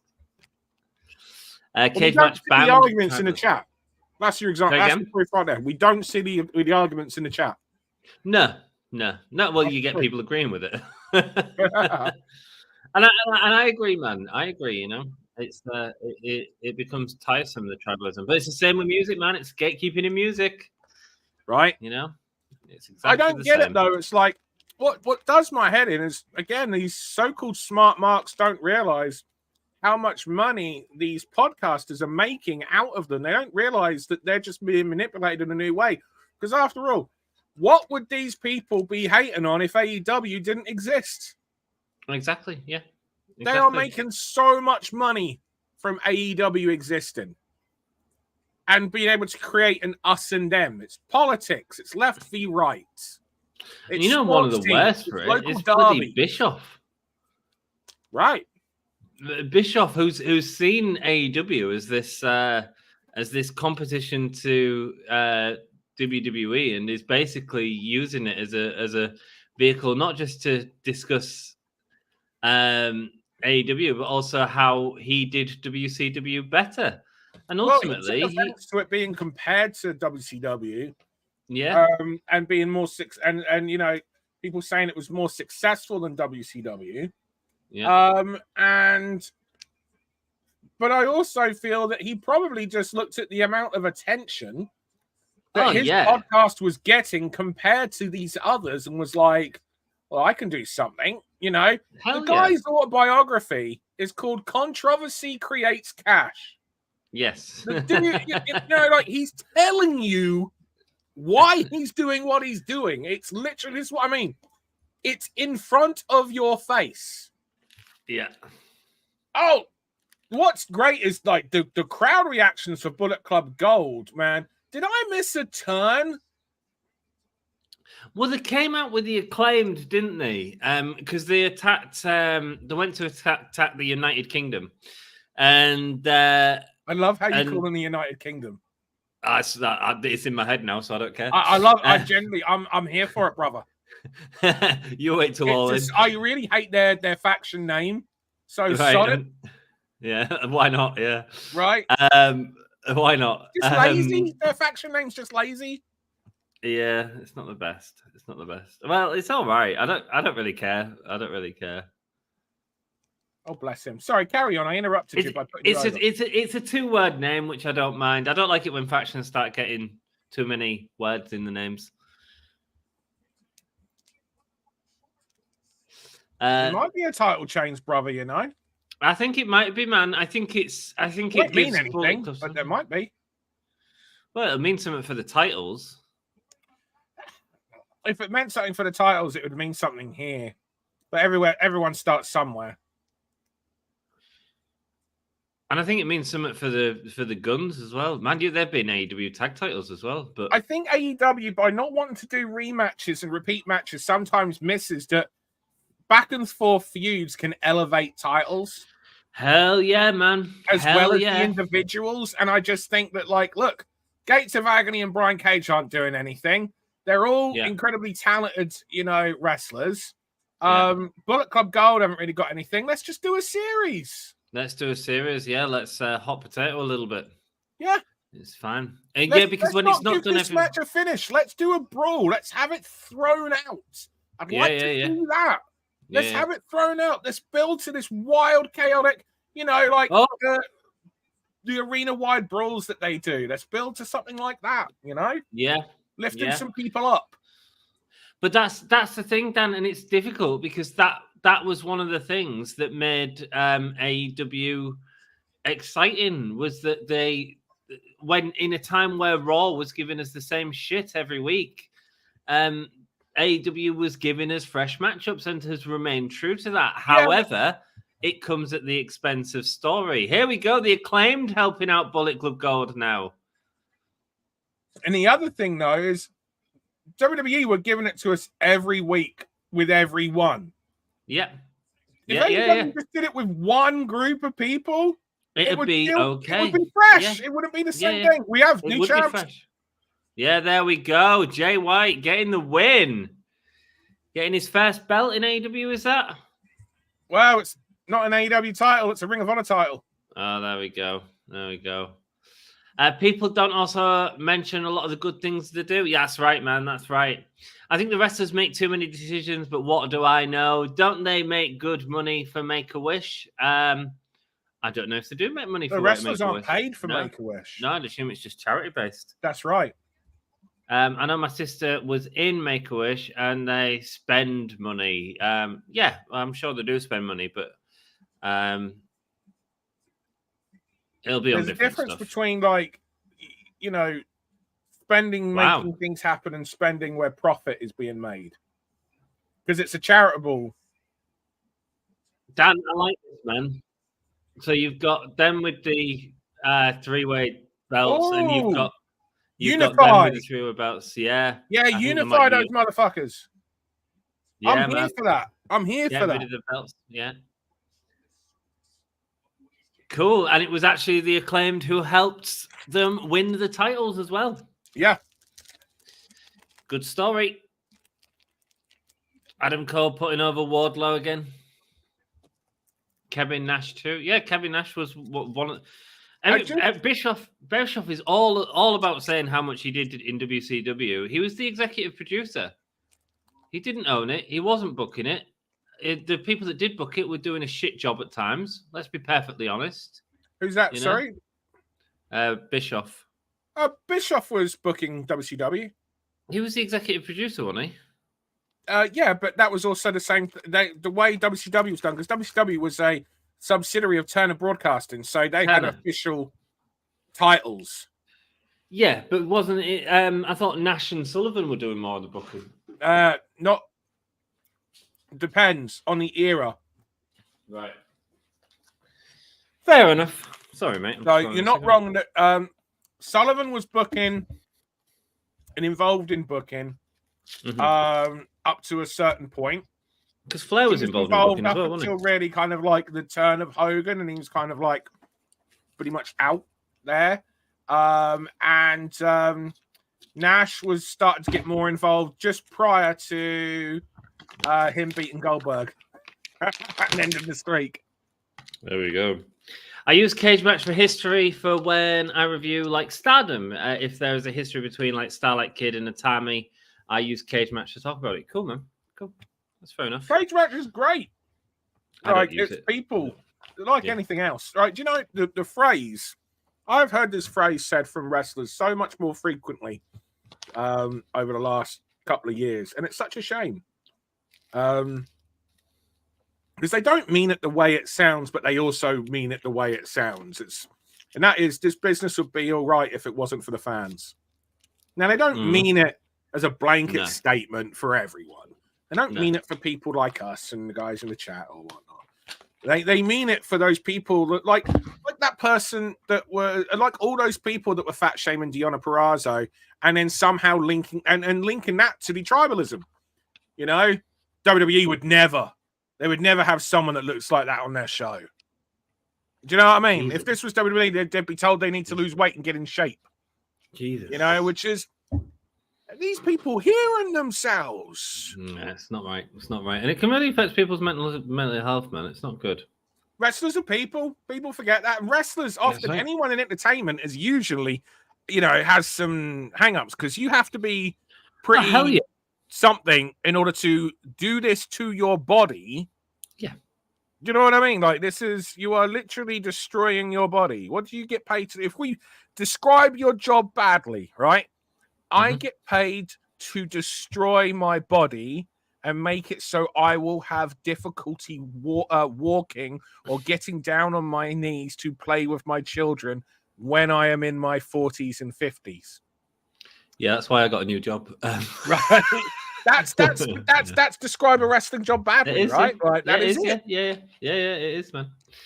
Deanna says the right back and forth feud can delicate both teams. Yeah, I really enjoyed years ago. There was a good back and forth with Sasha Banks and Charlotte Flair, about 5 or 6 years ago. Tony Storm is coming out now, guys. We are getting our women's match again. Sadly, only one on the show again. There hasn't been any other women on the show, has there, so far? No. Yeah, bit shit. Welcome to AEW, who don't know how to do a women's division. Here we go, Anna Jay. The thing about this as well, it's literally the same thing as what we had with Riho. We have a new challenger, so when they go into their match against the person they're obviously going to win against, we'll have Tony on commentary. This was Tony on commentary for Riho versus Ruby Soho. Yeah. It's the same presentation. What are we going to get next? Yeah. Are we going to get a match involving an outnumbered beatdown with Willow Nightingale making the save on someone? The repetitious booking in AEW with its women's division. It's like, what the hell? You know? Well, the good thing, Dan, is that they've got 6 weeks to build to this match, so hopefully they can do something fun with it. Agreed. I hope they do something different because we've already skipped to what we saw literally 3 weeks ago? Yeah. 4 weeks ago at very most. Riho versus Ruby with Tony on comms. Hopefully I know their thing. They wanted Tony on the show. They've only got one women's segment, and therefore this was where to do it. But it's so repetitious and so see-through that we're jumping to this straight away. When, as you said, there are 6 weeks to build. And couldn't we have had 2 weeks of Tony and somebody else and then bring Deonna in, mix in a little bit? Yeah. Just pull away a little bit and then bring back. Just pull away a little bit, then bring back. So Anna Jay is the face here, if you remember rightly, winning the for the face team last week in that 8. No, Deonna's face. No, Anna's face. Yeah, they're both face. I mean, they can't be. No, well, Deonna's going up against Tony, isn't she? So she's babyface. Well, of course she is, but this is part of the problem. Last week we saw Anna Jay win 8 women's tag, like on the face team. Mate. Anyway, I mean, it's just a babyface match. That's fine. It could be, but I bet she wrestles heel. I don't know. Deonna did a little heel thing there, but it also kind of suits with a virtuoso character. They're just wrestling at the moment, which is good to see. Yeah, absolutely. It's nice to know if we can actually see Anna Jay show us a little bit of something. The problem is, it does look like it's in slow motion. It does, doesn't it? Yeah. Whereas if anybody, look, I know how this sounds. I'm aware how this sounds, but go back and watch Masha Slamovich versus Konami from Eve's stream that started just before AEW. Yeah. The I caught the end of that. And just how tight everything looked. Yeah. Part of the problem. Part of the problem with someone like Anna Jay. It's not the style. It's because I very much believe in Deonna Purazzo. But I just think the way that like Anna was going into some of the things, I believe in Deonna so much that I do not believe that Deonna would hold that position for as long as it took Anna to do those moves. Well, that's right. But the other thing that Anna's got working against her is the promotion she's in terms of there's no house shows, there's no Rampage or Elevation anymore. Well, as Rampage, there's no Dark and Elevation. Sorry, no Dark and Elevation. Anna Jay doesn't get the reps in that she needs as a wrestler that's been going for 3 years. Well, I mean, there's Ring of Honor. There is the opportunity to work others, but they're not. But she's not on it, is she? I don't know because I don't follow it. It's so hard because there's no consistency of who is and who isn't. 1 minute they are, 1 minute they're not. There we go. Back and forth can elevate both if done correctly. Rated R Superstar is looking forward to Josh Alexander and Ospreay 2. This is Jay White's first non-New Japan Pro Wrestling title win ever, says Misfit. Really? Wow. I really thought they got paid. Always positive. At one point, Kevin Nash was the booker. Right. He was, yeah. And then he booked himself to go over Goldberg. Yeah. Are you going to put yourself over Nina Samuels? Right. You're going to go out and yeah, because Nina Samuels is undefeated in Eve for over a year now. Is she? Yeah. Nina hasn't been beaten in Eve since November 2022. I don't know if you've all seen it, guys. I don't know if it's just members only, but the Wrestleverse, not Wrestleverse, I always call it that. The Multiverse. Yeah, you know exactly where I'm getting that from, the Wrestleverse. Yeah, I do. The Multiverse Rumble was absolutely brilliant. Have you seen the actual Rumble now? I watched. That's the only part I've watched. I haven't watched the rest of the show yet. Oh, you haven't seen the rest of the show? Oh, brother. No, but I need to. But you also had a surprise guest there at Pro Wrestling Eve last week. Who was that, Dan? Are you referring to the matriarch, Susan Cage? Susan Cage. I need to clip that and release it on social media, don't I? Yes, you do. For those of you Stu that Young. don't know, For those who don't know, the Eve Multiverse Rumble is where the multiverse doors are open and we get different variants of wrestlers that we know and love, but different variants of them. So, Su Young, who was a member of the Eve roster, her variant is in another universe. Su Young is actually the matriarch Susan Cage. And she came out and she told Amira that she didn't want to be her mother. She never asked to be her mother. She had a mother, but her mother's dead. What was great is at Eve shows, we get people that are trying wrestling out for the first time. And because they didn't have the frame of reference for Christian Cage in the story, the reaction in the building was of absolute horror. We get people who have also just like the only wrestling they know is Eve. They don't watch any wrestling on television. They only know Eve. And that was incredible to see that. Yeah. I bet. It was it was fun. It was a lot of fun, man. I did watch her shock arrival as well because I wanted to see the reaction to that from the audience. Yeah.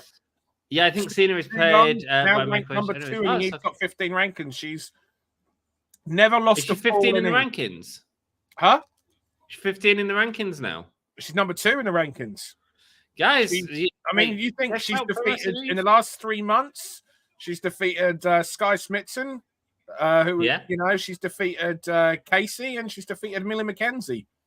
So, are we going to see Su Young versus Nina Samuels soon? Well, guys, if you're not already subscribed to Pro Wrestling Eve, get your ass out there and do it. The incredible talent that is Su Young working with Dan and Pro Wrestling Eve, and watch your space, guys. Ruby used to be good. What happened? Ruby Soho. Ruby again. She's not put into any story enough. She did this relationship story with Angelo Parker, didn't she? She's still doing it, but like I like Ruby. I don't think Ruby's. It's not that Ruby's not good all of a sudden. No. We're just perhaps not seeing. Just some people maybe aren't just seeing Ruby presented as they would like to. I really, by the way, just to come back to the match that you're on right now, I do think they're doing a good job. We're in the finish now. I do think we're doing a good job of showing what Deonna Purazzo brings. Like that was an exhibition of Deonna Purazzo doing a number of different holds and style, and it's different to anything really that we've seen, even with Serena Deeb. Someone needs to give me Serena Deeb versus Deonna Purazzo. Oh, yes, please. Right? Yes, please. Like, what about if we'd have got that? And a handshake at the end. Right, I'm going to be gone for a second. Dan, I'll watch the end of this because I'm sure we're going to get something with Tony Storm. Okay. They're looking at each other. Oh, Renee's going to interview her. Who's... so Renee's got into interview her, yeah?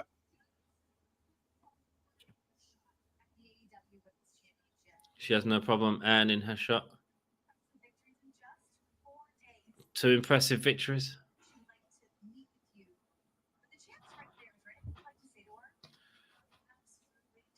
Oh, it's like blind date, Dan.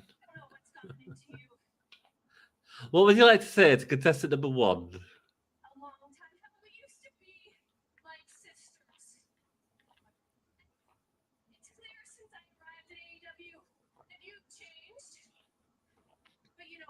Deonna saying that Tony and her used to be really tight, but now Tony's changed, and Tony's saying that she's never known Deonna.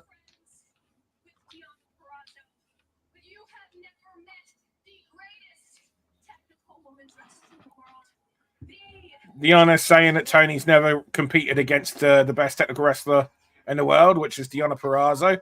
Tony taking the microphone. She's great. She's great. Tony being great as usual. Oh my goodness.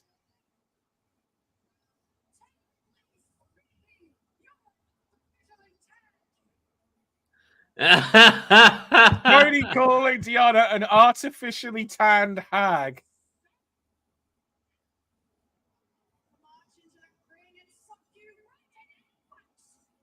God, she's so good. And she's getting better every time.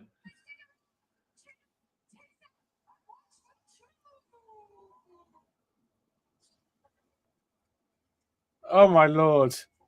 This was just... It's... Oh, so Deonna just threw the shoe back at Tony.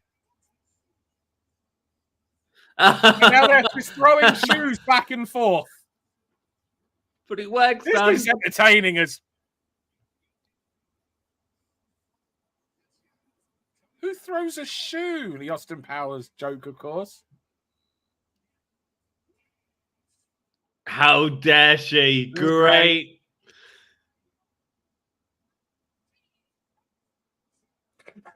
It's like Butlins. It's a camp show. And how the hell do we describe a camp show to an American audience? Oh, what, a camp show? Yeah. It's like a variety show from the 80s. It's just over the top. It's Glenn Close. She's so good. She's so good. Right, I'm off for a fag. Right. A cigarette, excuse me. God, that's yeah, Americans haven't got a clue what that means. Yeah, there we go. Right, it's in fine. All right. You're with me. I'm going to go through the comments, but I can't bring them up on the screen. So I'm going to be replying to comments that aren't the ones that are on the screen right now because Ant has brilliantly left a comment that's already been responded to. So, where are we? Where are we? So I chew on this chocolate biscuit right now. Misfit says, the fact that AEW did not even attempt to get Julia and think she isn't good is baffling me. So, Misfit, my question to you is what makes you think that they think she isn't good? Because you've loaded that with an assumption there. Because at no point have I seen anything from anyone, and we wouldn't, because everyone can see that Julia is very good. Not going for someone isn't the same as not recognizing that they're good. you have to cast for the roles you have available. They evidently feel that they do not have an available role for Julia. Because you got to remember, this is acting. And just like a film and a TV show, you have roles available. And sometimes a wrestler that fills a role that you have, space for on your television show may come around. And sometimes be like, hey, they're a great wrestler, but I don't have space for that character on this show. And with Julia, I can see why an American television show, especially an AEW show, which already doesn't have enough time for its women's division, bringing in Julia. With what time will we get them on TV? We've got one match on telly tonight where we saw 4 wrestlers. We had 2 in the ring and 2 on the outside. And that's it. Out of 2 hours, we're going to get 4 women on there, and that's that. So where's the role? Where's the place for them to go? Because we already know that Mercedes Monet's coming in. So there's already one person coming in. So yeah, that would be my response. Misfit says it was reported. Reported.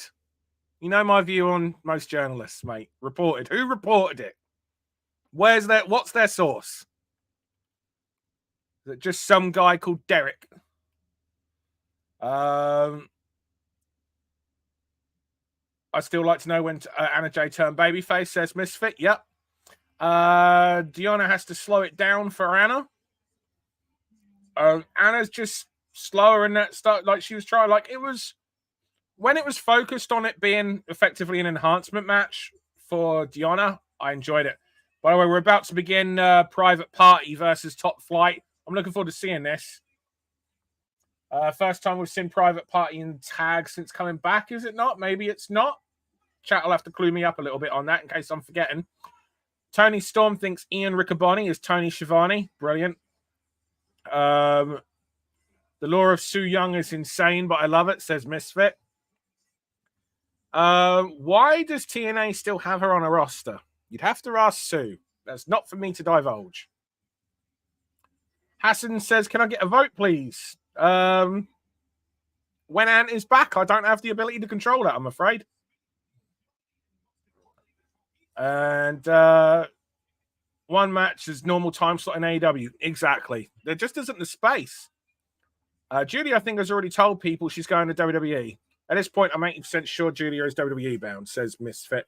Here's the thing. Misfit says, hell, I've asked Sue and she doesn't even know. With all due respect, they're not going to talk to you, you know what I mean? Like, in the same way. But,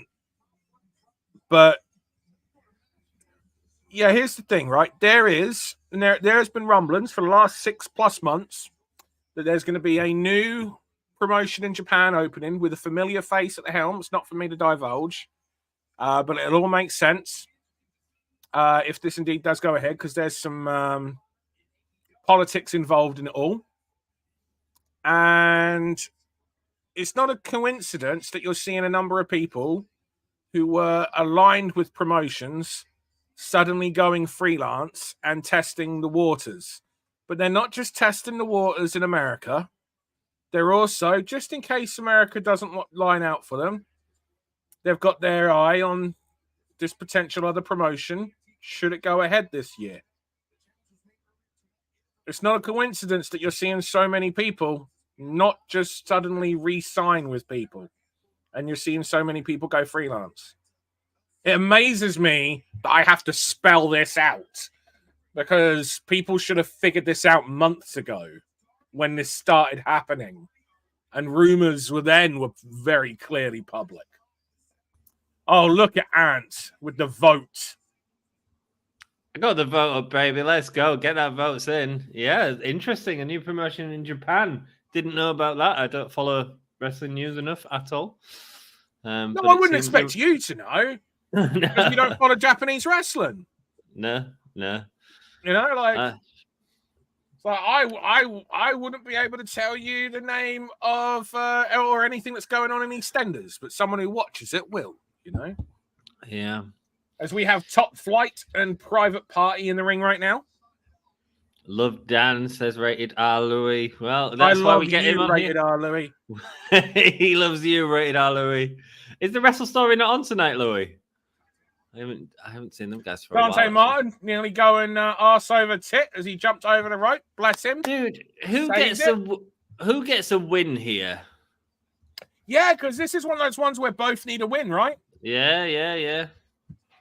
It's a hard one. Yeah, But I mean, it's you know going to be what? private party, but It means that we are invested into the win and the loss. The one thing is, it's like AEW does, at times make us like when you get some things like this. Usually it's pay-per-views. Usually the weekly TV shows, the wins and the losses are no-brainers. Because here's the thing: Private Party are new and back, so realistically, Private Party should be the ones that go over. But Top Flight aren't long back themselves, so it's a bit really? We're already doing this? I'd have preferred to have seen a trios match, because then you can have a team lose without losing. Put them with someone. Have Action Andretti drop the fall to whomever Private Party team up with. You know what I mean? I probably wouldn't have put them against Top Flight. I mean, unless you're going to do if you're going to set something up, is what I'm saying. If you really want to do that, I agree with you. Yeah, I think I assume they're going to do Private Party in the Hardys.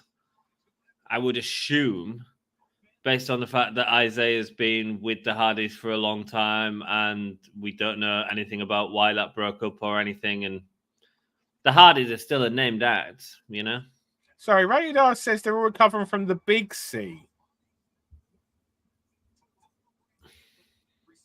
The Big C is usually followed by the letter A. But I'm assuming you mean the letter O. I'm dyslexic, so I went to doctors. There was even a TV show called The Big C years ago, which was about that. I remember that. Yeah. Harsh. Because of course it would be. Tough subject, right? Yeah, right. I went to the doctors and they told me I had the big D. I'm dyslexic. At least you got, that's quite nice to be told. Not the end part, but however, I'm not worried How about is there Julia. Not a wrestler called Liz Dexick? Liz Dexick. There should be. Dan, make it happen. Yeah, there we go, man. However, I'm not worried about Julia in WWE with Triple H and Shawn Michaels at the hand, as I would have been 3 years ago when it was around by Vince. Well, WWE is the hot place to go. And they have more TV time allotted for women. They certainly do. They have more TV time in general. Absolutely. Although not really. 2 hours for Raw, 2 hours for SmackDown, 1 hour NXT. 2 hours for Raw. Dynamite, 2 hours for Collision, 1 hour for Rampage. 3 hours for Raw. Oh, Smack, you're right. 3 hours for Raw. 2 hours for SmackDown. NXT is 2 hours, I think. NXT is 2 hours now, isn't it? So there's an extra 2 hours. Yeah. 7 versus 5. Yeah, absolutely. Yeah. This match isn't as fast paced as I was expecting, but hey, there's time. I worry that they're going to try to do too much. It's going to look a bit too not dancey. That's not fair, but just not quite as fluid as if it perhaps would if we had FTR working with one of these teams. I just wonder, is this a bit too soon to get these 4 in because it's such a fast pace? Yeah. And the thing about doing fast pace is stuff can go wrong very quickly, or and by wrong it doesn't mean wrong doesn't always necessarily mean botch and accidents. It could just mean that things just don't look as tight as you would like them to look. And if you get a few things that don't look as tight as you would like, because I like both these teams, really, really do. Yeah, man. I like both these teams. I think it's too soon, man. And I think you've got 20 minutes left of the show, unless they've advertised an overrun. And you've got Samoa Joe and Hook to go yet. It's crazy that we've still... Do you know what? It's just a weird episode of Dynamite because it also feels like I've seen nothing. That's right, man. It doesn't... It felt like that from the card, though. Even when you read the card, it was a bit like... It felt like there was a lot more into last week's show, even though you had them sort of 8-man tribute matches to Brody Lee. Yeah. But it felt like we had a lot last week. We had the sort of things between Samoa Joe, Swerve, and Adam Page. We had United Kingdom with the statement again. Momo Watanabe recently had the C word. She is better. She has come back. Good. That creative mind says rated L. There we go. Random question. Is vaping really that much more supported and less frowned upon over there, guys? I'd say yeah, man. Yeah. It's a lot more supported in the UK. Yeah, I mean, it's one of those ones as well where, like, because it's still so new, the science isn't there, so people will only really know if they're in trouble in 20 years' time. Yeah, but then when people say that to me as well, and I'm a smoker, you know, when people say that to me, I'm like, yeah, but I know how bad smoking is. Yeah, no, Yeah. you're 100% right. You know. Oh, And, guys, it does feel like this match is a little bit in like 3/4 speed. Like these boys aren't quite on what they were, and I do think you were right. I wonder if it was just too like, did they need a few more reps in? Maybe so, man. Maybe so. I think mean, this it is was fun. minor. She wasn't gone long. Good. Good. Because you guys use your brain and common sense. You say that for the last 14 years, we've had a Conservative Party. Yeah, yeah, we have, and it's not been great across here, guys. For the last and our 14 economy years, is people have ruined. gone, we need something different, and then voted the same mother buggers in. Yeah, I know. Yeah. You can't contain your swearing when it comes to politics, can you, Dan? I said buggers. Yeah, you bloody didn't. I did. Go back. Thanks for answering that. I appreciate it. It's all good, man. It's all good. It's all good. Chat, have my back. Did I? You guys, chat. You guys control that. Did I not say buggers? And I'll know you're lying because I know I said buggers. And you know what? The next poll. Yeah, next poll. Oh, beautiful. These boys. Yeah, man. See, when I look at these boys right now, I've spoken on stream about the thing that made me a wrestling fan. Not made me a wrestling fan, sorry. But one of the things that really kept me a wrestling fan was tag team wrestling. In many ways, actually, tag team wrestling did make me a wrestling fan. It was the 6-man tag from Royal Rumble '89 that really freaking got me. But I really got into Michinoku Pro, and specifically the trios matches in Michinoku Pro in the mid-90s. Michinoku Pro for a long while was my favorite promotion. And I know this is a tag match, but the point is it was tag team wrestling, the style, the structure, the speed, the pacing. And I look at these boys, and it's like I have a little bit of throwback to that Michinoku Pro, to the junior tag team wrestling of that era, and I love it. I absolutely adore it. It's where I first discovered the Young Bucks when I was watching Dragon Gate. Yeah, and I absolutely adored it, and I love seeing this. Oh, I mean, this is beautiful. Head scissors into the cutter, goes for the pin, but he's there behind him. Great timing on some of this, Dan. Oh, yeah. Oh, and he held the ropes. He held the ropes. We knew it was going somewhere. We knew we weren't getting something clean, and we didn't. Rated R Louis is standing by with you, saying he did say buggers. Buddy Matthews will actually have a singles match on Collision. I'll be damned. Now give one to Malachi Black. There's a lot of that in a minute about giving Malachi Black. I think, yeah.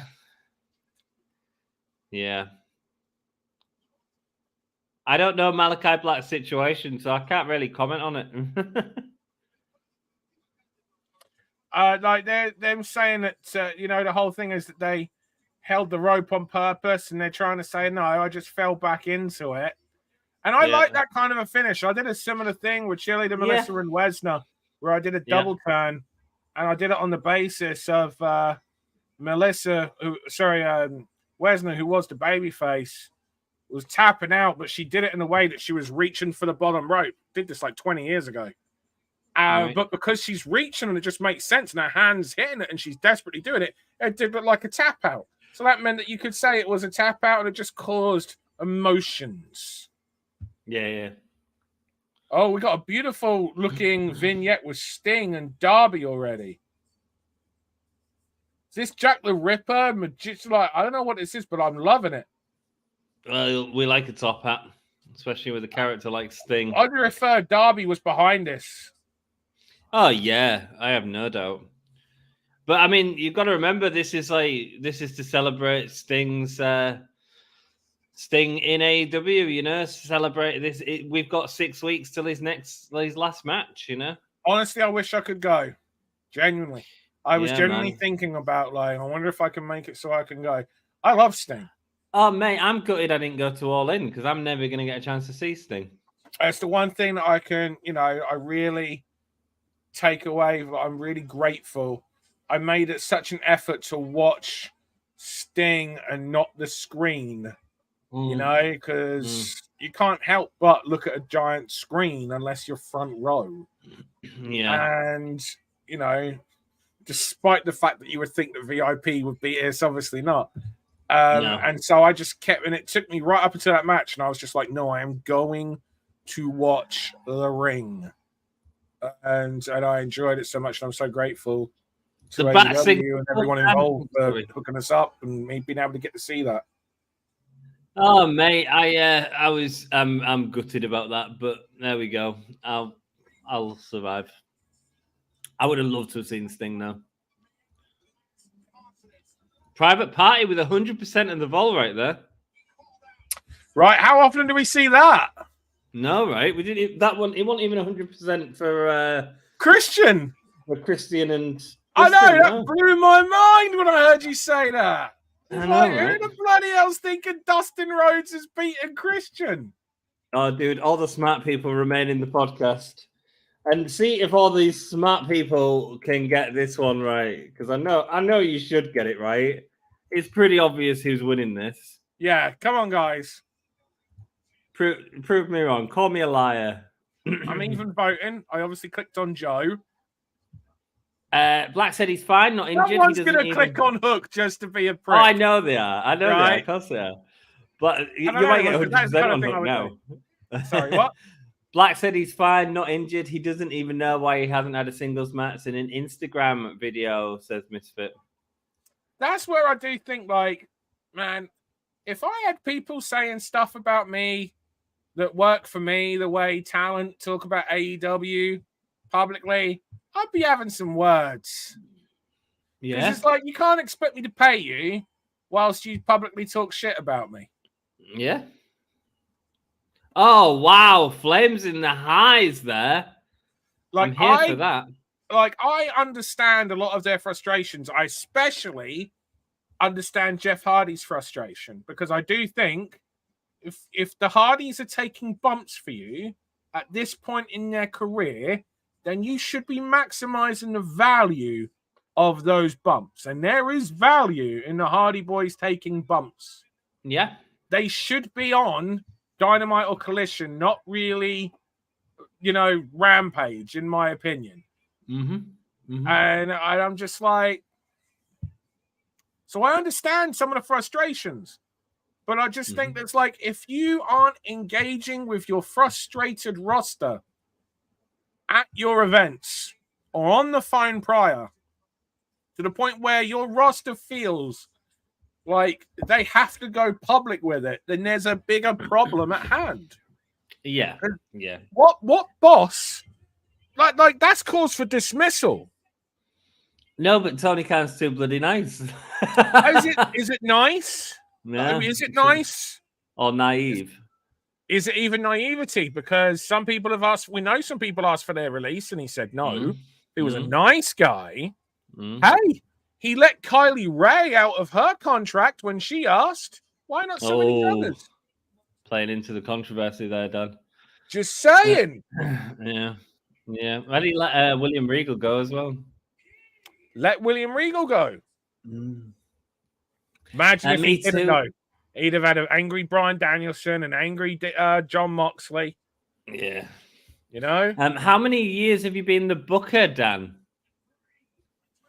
I ran my first show on July 13th, 2002.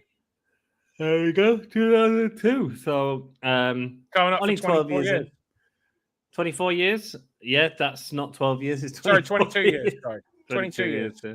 24 years in the business, 22 years booking shows. You started booking shows when I started working tech. Yeah, 21 years ago. Yeah. Me too. I'm glad I met him. My late mother loved him. That's Malachi Black, I think. No, Sting. Oh, is it Sting? Yeah. Right. Rock and roll, man. Rock and roll. I saw Sting live in '97. He didn't wrestle. Really? Wow. New AEW graphic. Is that a new graphic? I hadn't seen that on screen before for their title matches. Very WWE. Yeah, I didn't look hard enough. Just waiting for Samoa Joe, big old graphic of Samoa Joe and his entrance to come out of him doing this. Oh, orgasm in. Yeah. Just jizzing over the crowd. No, yeah, it's not right? that. That'd be a good spin on it. Oh, Hook coming out fast, but being thrown out by Joe. This is such a great learning opportunity for Hook as well, man. Being in a TV main event against Samoa Joe. Mate, and not just that, Hook is bringing it. Oh, he's looking so bringing good. It. He has to. Look at the size difference. It's one thing that I often wonder if I was to book a promotion that had a ridiculous budget, would I do 3 weight divisions to try to make those titles mean something and an open weight so you can still tell a story, or 2 weight divisions and an open weight? I don't know.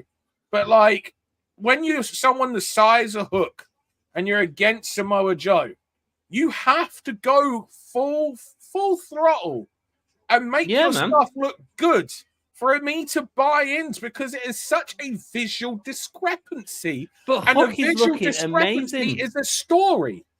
Yeah, look at Hook. Look at his selling. Look at his facials. Look at the way he's coming out. Well, so freaking his face is scrappy. hidden actually at the moment. He's what? Sorry, what with his TikTok hairstyles hiding his face at the moment. Dude, like, this is very a cool match, and I am very impressed. Yeah, I saw a more recent photo of House of Black and Malachi seems super uninterested in being there. That's how it comes off, and I don't blame him. I don't know. I haven't seen the photo.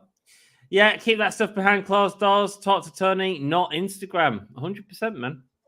I tell you what, Samoa Joe didn't talk to Instagram. No.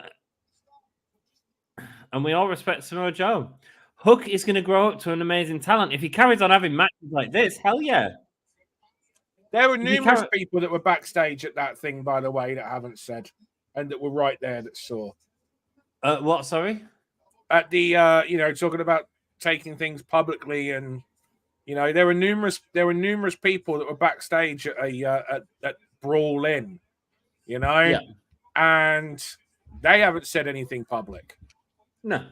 And aren't necessarily on NDAs, because some people just don't need to.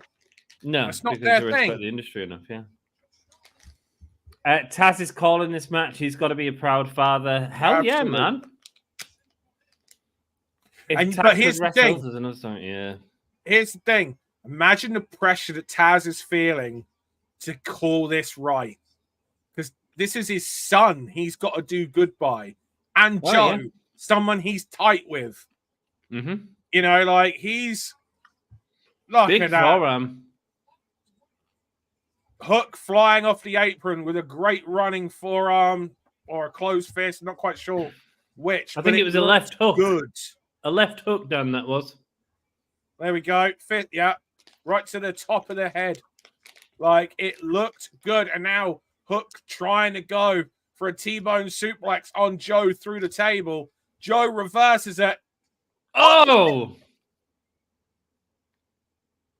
Right across the back of Hook.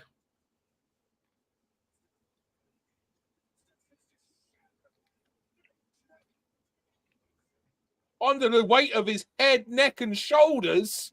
Samoa Joe just walking around, not giving a care. There was a Uranagi suplex with the back of their head of Hook. Jesus.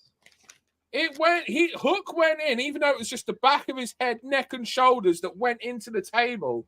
He went into it with such velocity that there was a little bit of a push from his feet as well, but the table still went down. Middle fingers to Joe. Joe's not happy about it. And now powerbomb onto the apron. Powerbomb. Joe with an apron powerbomb. Deonna saying, Joe, don't kill him in front of his dad. Right. Checking on him. This match might be called out, Dan. Called off. Maybe we'll get the Taz throw the towel in thing. Maybe we won't. I don't know. It's part of the enjoyment. The only thing we know is the result. How we get there and what the effects of the result and the direction that follows the result, we don't know. Is this match designed as a vehicle to lead on to something else for someone else? Or is this to give Hook his moment of the applause at the end to bring him up? We don't know what the story of this match coming out is. We know the result, but not the story. And I'm invested. I'm invested a lot more in this match now than I was going in as well. Cracking job from both of those two. Hell yeah. Hell yeah. I am super impressed at how well this match started off. And the referee counting as the doctor's dealing with Hook and the doctor's telling Hook, no, you can't go in. But we're up to an 8, I think, or a 9. Now we're at 9 and Hook gets in. And Joe straight on him. Totally going King Shark in this match. He does it. Oh. The pacing of this match. And if you listen, anyone goes back and watches this match afterwards, listen to the interest from the crowd at the start of this match, and then fast forward to around now, and you're hearing masters at work because the crowd every single person in that building is engaged, and that's always the key word when it comes to wrestling is engagement. Engagement, yeah. And this audience is engaged into this match. This match has full engagement with its audience and audience to it. Samoa Joe is going totally King Shark in this match. He does the voicing for King Shark in the video game, I think, doesn't he? Yeah, I believe that's what Misfit's referring to. Yeah, I was thinking the towel as well. I think that'd be a good idea. I wish I was there for this match, says Misfit. Yeah, man. Oh, he's going for the muscle buster. Yep, Joe hooking for the muscle buster. And he hits it. Are we going to get a kick out? Or is he just not going to go? Oh, he took a while. We're going to get a kick out. Oh, after one. The shock on Samoa Joe's face. Certainly giving Hook a lot in this match. But still, kick out on one. Watch Cornette. Cornette just got content that he's going to be so happy about. As are the Cornette stands and all the anti-AEW stands. They're going to be so happy, and then they'll be blaming Tony Khan instead of actually giving credit to the wrestlers. Because if you think Tony came up with that, you're wrong. Oh, yeah. Northern Lights from Hook to Samoa Joe. It wasn't Tony. It wasn't Hook. It was Samoa Joe that came up with that, Dan. Or the producer of this match. 100%. It's him who let him have that. You think Hook's going to say to Joe, hey, I was thinking about kicking out or you'll finish at 1? Exactly. No. Exactly. You think Tony's going to go to him and say, I was thinking about having the kid kick out, you'll finish at 1? Absolutely not. Looking for a sleep. Oh, there's the coquina clutch. Locking in his own. And they're telling the story about how Hook is actually knows. Oh, but Hook is going out. Hook trying to pull the arm of the coquina clutch, but he's going out. And he's out. And he's gone. I don't think the ref would need. I think when it's clear they're out. They're doing it. They did the same with MJF, didn't they? And that's it. That's it. Wow. I don't like them doing the 3 now in this day and age, the 3 arm drop. And the reason being is when they've fought it and they're clearly out, we now live in a day where MMA is mainstream, and we now know the real effects of those holds. So I think I don't like that. I think that's when wrestling kind of like loses its believability a little bit, where you take yourself out because you're like, you know. But hey, great match. Everyone achieved. Joe is leaving straight away. Hook's already up, a little bit early for my liking, but we're at 3 a.m. here, so the 2-hour mark. So they've got to rush and tell us this story, whatever that is. Is that all you got, says Hook? It's kicks him in the balls. No. Oh my god, it's the Max. It's for anyone that watched the Eve stream earlier, we're literally watching the Max the Impaler Casey story. Is Hangman Adam Page or Swerve coming out to stop Samoa Joe? Why would those two have got their own feud going though, right? No, they're going against Samoa Joe. They're both on the title. Oh, they're going to do a 3-way, are they? I reckon so. Look, Hook going up. We're literally doing the Max. So anyone who watched the Eve stream earlier, you're getting a repeat. Oh, I'm so friggin' happy for Hook, man. Yep, here comes Hangman, like you said. Adam Page. Yeah, man.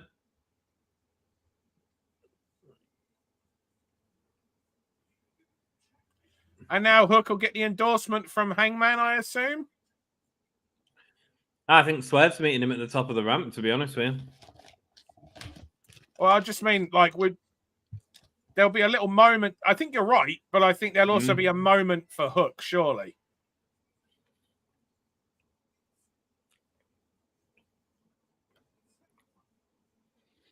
Samoa Joe walking back with his Swerve will be championship. behind him now.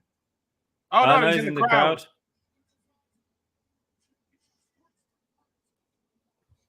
Lol. They don't always do a 3 drop. They had been doing a 1.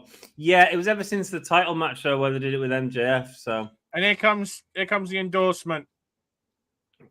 There we go. He was right.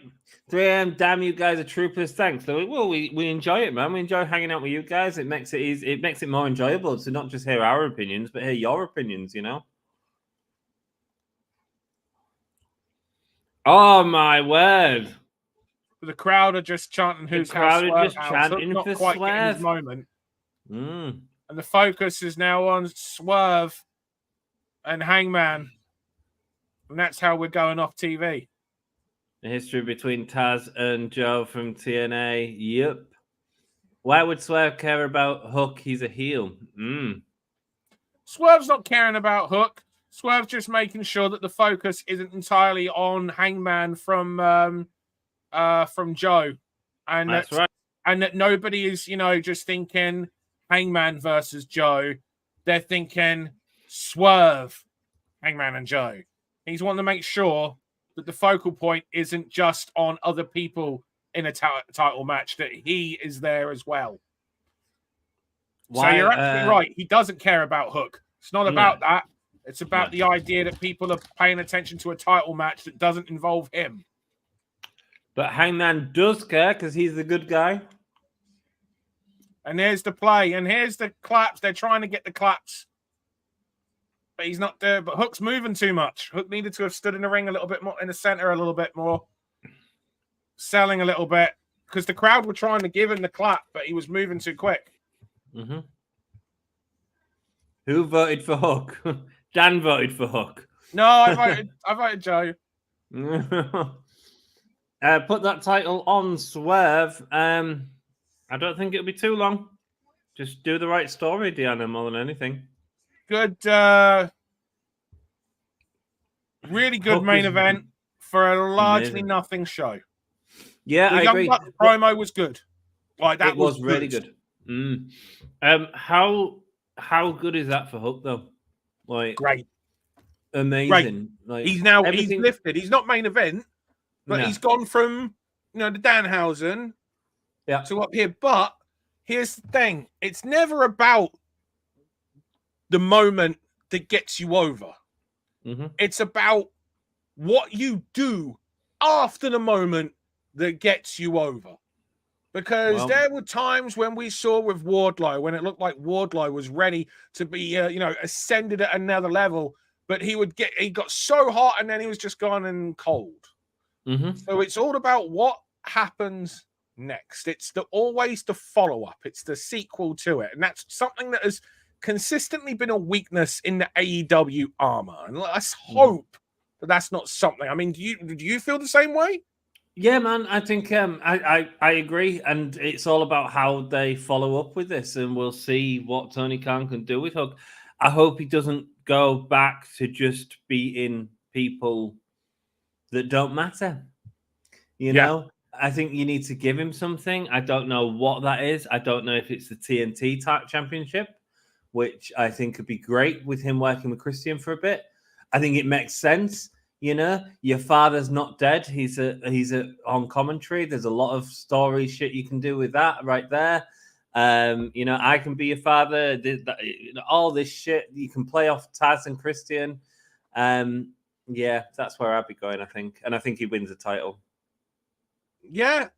What do you then do once he's got the title? I don't know. Find someone else's story to match up to it. Maybe maybe Jack Perry comes back, and we get the Jack Perry and Hook again. Yeah, maybe. You know, I don't know, because Jack Perry's got the relationship with Christian as well. Yeah. So I think you could certainly inject Hook, and also that'd cement Adam Copeland being away from the Christian for a while, which I think we need to do as well. So put him in Hook something. and Christian would be good. I don't disagree. I just don't know if that just feels to me a bit too easy. Because you're right, it's good. I just want I suppose the thing that I would just really like is for them to go back to doing some, I don't know, just a little bit more of proving that it's not just. I don't know if I'd then have the faith in them. I think this is what what my brain is churning out right now is. I believe that they could do that, and I believe that they could do that, and how they would get into it with Adam Copeland. I'm sure they can find a way. But then I'm still like, and then will he disappear because he's just got one of 13 titles? Do you know what I mean? I'm just like, but I do believe he needs to be against another villain. Sometimes I feel that the AEW lose the momentum by doing a lot of babyface matches. And I think sometimes some of these workers, they need to be against the villain. And Christian is the best villain that they have in AEW. Yeah. So, and it's hard. Like, if I asked you, can you name me 5 other top villains in AEW that feuding with and beating means something, or just feuding with means something? Can you think of 5? What, 5 in AEW? Yeah, 5 heels that it means something. That means something. For Hook to be in a feud with and go over other than Christian Cage and the United Kingdom. Because the United Kingdom have got their feud already. So this is something for Hook to go into now. And Christian is still working with Adam Copeland. You could argue Bullet Club Gold. They're baby faces now, though. Baby faces now. Yeah. MJF's not a heel anymore. And not around. Yeah, I'm struggling down, and that's the problem. But then you can do. I could argue Rusev, Miro. He's not a heel, though, is he? Yeah, Miro's kind of heel. I don't feel that he's solidified in the babyface section enough for us to not be able to make him a villain with Hook. And there's this big size discrepancy. But I'm jumping there. Do you know what I mean? Like, it's still me going. Yeah. And also, they just seem to be really about Miro losing. You've got maybe Takeshita, the Don Callis family. Yeah. Yeah. Maybe. You're right. I would also argue is now the time that you would have Takeshita lose. No, exactly. I get exactly where you're going, and I'm reaching for all of this. I think it's hard, isn't it? And I think that this is where me and you, and we found this flaw before in the booking of AEW. There's big gaps, and a lot of it is because people disappear at times. You know, there's when we try to think, there's a lot of people who are just kind of presented at the same level. Yeah. And therefore, how do you really? And because they come on screen, they go away. So a lot of people just keep losing that momentum. That when we're in this position, and me and you, like, we look at the depth of a roster, we look at the amount of people on the AEW roster, and yet me and you are struggling to think of 5 heels that would mean something that would be seen as capitalizing on Hook coming out of this match and him going over. Oh, Swerve is the other guy, but Swerve's in the title match, though. Yeah, exactly. I know. Yeah. I respect what you're saying. And Samoa Joe, I guess, which we just saw. Yeah. And that's the problem. And it's such a shame. It is. I agree. They need to work on the heels for sure. Hook came out of this, and they need to get some. They need to look at what people like Christian are doing. Look at what people like that Swerve are doing, and how it's working, how it's connecting, how it because it's the Christian stuff is next level heel stuff, man. It's so layered because it not only is it because we love it, me and you love it because we're cynical old men who love that sort of dry humor, and it is dry humor. It is. At the end of the day, you cannot argue that what he's saying is funny. It's funny because we laugh at it because it's our sort of humor. It's our uncomfortable humor. Do you know what? We also it's over with my question kids he's not a and their heel. friends as well.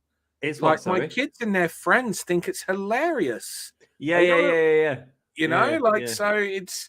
But there's no question that it's kind of a heel. got that meme factor about it that can it does, on as well. But there's no question he's a heel. There's no question whatsoever. Absolutely no. He's a total shithead.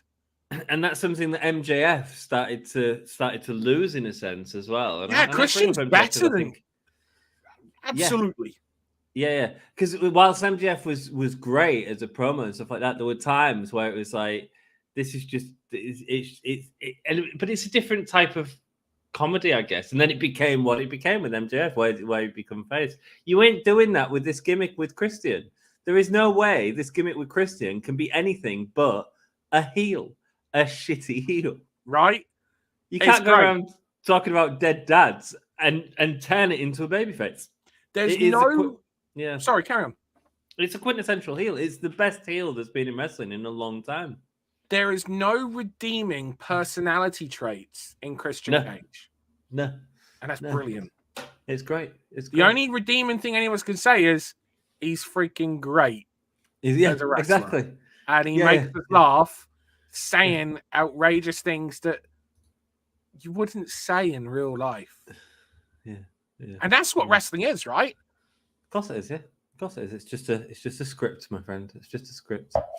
Hook came out of this looking stronger. I agree, Deonna. I thought it was great. Hook versus Christian writes itself. It does. And maybe the reason I go to Hook and Christian is because I don't trust AEW to do anything that's not the obvious. And there's also no other heels, though, for us that we can actually say that's a step up, because we've just seen Hook be presented as here. So now we want to see him in a program with someone here, or a little bit up, just to try to, because Hook's character should be fighting up. Because of the size difference. Yeah. So I saw Deonna, and Deonna's right in terms of of linking characters, where Deonna says about Hook versus Nick Wayne. But the problem with Hook versus Nick Wayne is that's such a step down that is a vehicle in the feud, as opposed to the next feud to bring him up. So now we're seeing him in a feud on a higher level. But the other problem with doing Christian and Hook is that it won't be Christian versus Hook. It'll be Christian versus all of Hook versus all of Christian's friends, which will then mean they'll bring in other people to join Hook, and then it'll be watered down, and it won't be what it is, because there's so many wrestlers. And there's also the element that it'll still play in some part a bit of a backdrop to the Luchasaurus Christian story, if that's not settled before then. Yeah. So the story then becomes muddy and not focused on Hook being at this higher level. Because that's what I want to see Hook at a higher level. Like we look at the cards and we've got our openers. It might not necessarily be the opener, but you know what I mean. There are lower mid card, shall we say?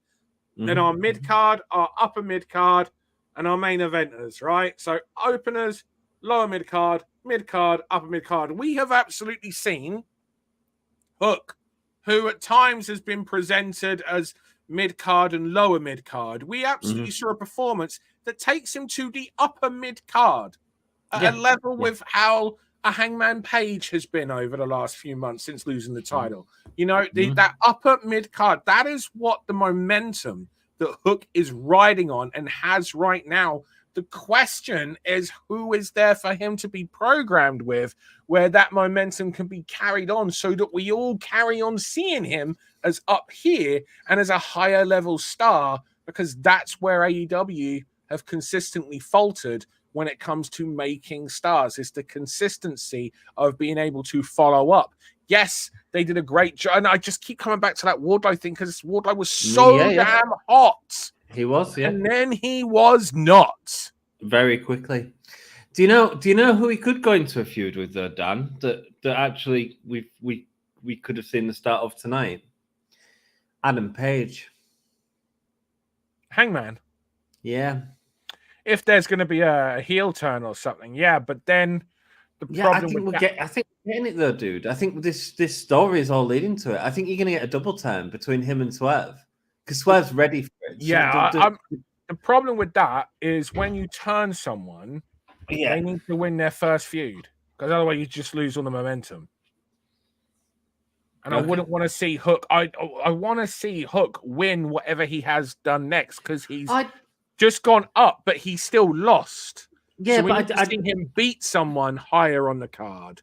I don't think he does need to necessarily beat someone as long as you can't have him lose twice in a row. Like, but if it's against someone like Hangman, it's fine.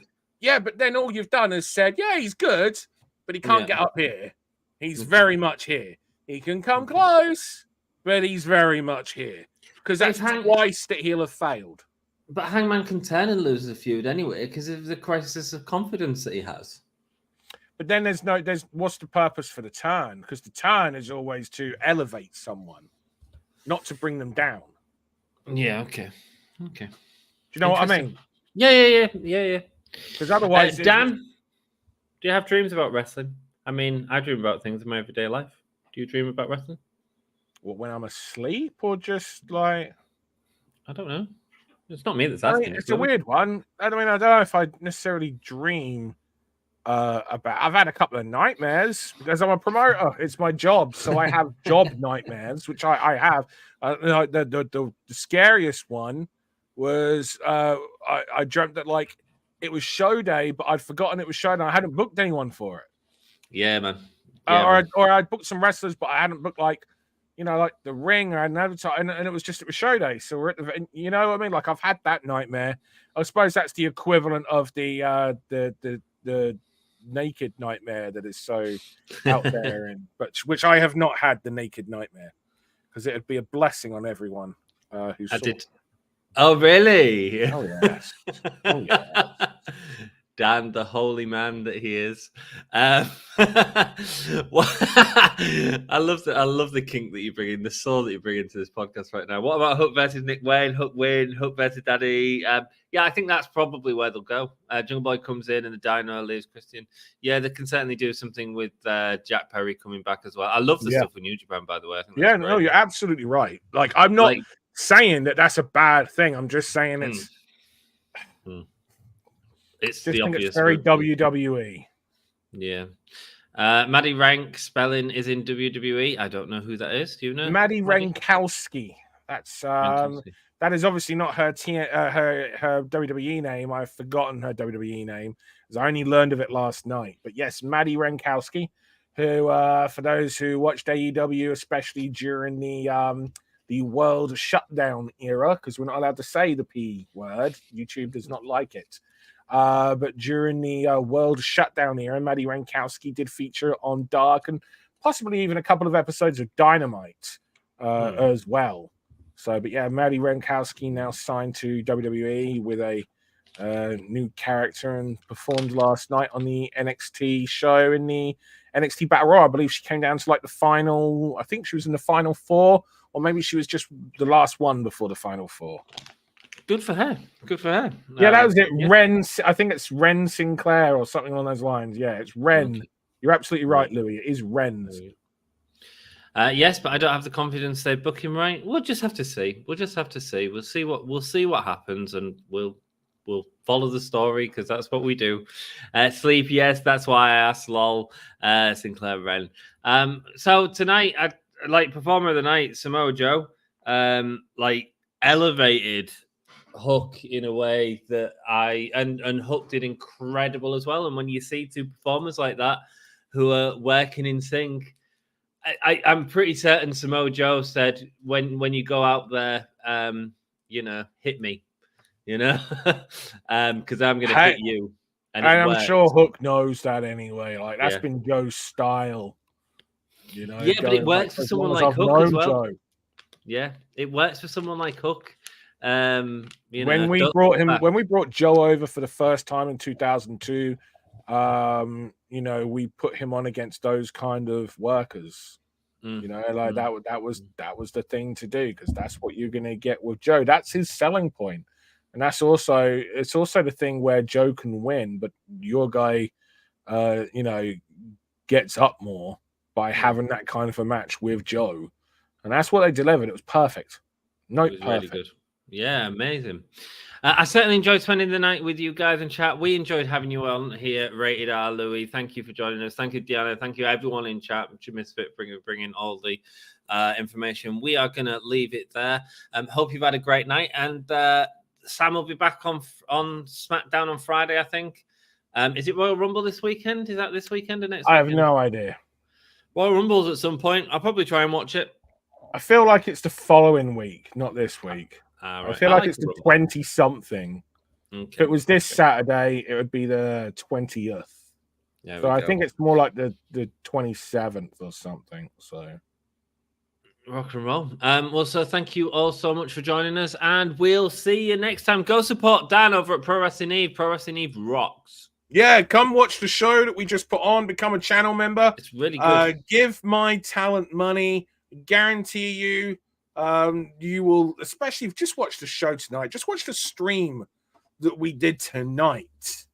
Guarantee you, it was the best women's wrestling. Not just the best, just some of the best wrestling you'll see all week. Like I mean that, like genuinely. Like it was that good. You watch Maxie and Paler and Casey. You watch Masha Slamovich and Konami. You're gonna see two matches better than probably anything that you've seen on TV. The closest thing of anything that I can honestly say at us is Hook and Joe. And that was a copy of one of the matches that Casey and Maxie and Paler did on the similar story. Yeah, it was. It was telling a similar story, even had the same finish. Rock and roll. Guys, go support Pro Wrestling Eve and watch some more wrestling. And I will be back next week right here. So turn that ring bell on and all that good shit. And also remember to give Ant money. Yeah, give me money. Give Ant money. Give the channel money. I need more time. Share the word. Point out that on the Give Me a Whole Year channel, you can actually spend time watching wrestling with people that A, aren't assholes, and B, know what they're talking about, C, don't deal with tribalism. Well, try not to. And D, will kick people the heck out of it as well. So if you're looking for a good place to spend some time with people that aren't a gimmick, you want to go over and do some of that gimmick stuff, that's cool. I get it. You like being worked. No problem. But head on over to your friends and say, guys, smarten up and give me a whole year. There we go, man. Louis says you guys put each other over so well, and do you know what, dude? It's because we both freaking respect each other a hell of a lot. We both respect each other's opinions and what we do, and we love doing this. That's why whenever Dan says, "Can I pop in?" we always say, "Hell yeah," because this is the type of podcast I'd listen to. So thank you, Dan. Thank you, everyone on the stream. We'll see you next week. Ba-dum. This is Broken Matt Hardy. Thank you for watching the Give Me a Whole Year Wrestling Podcast.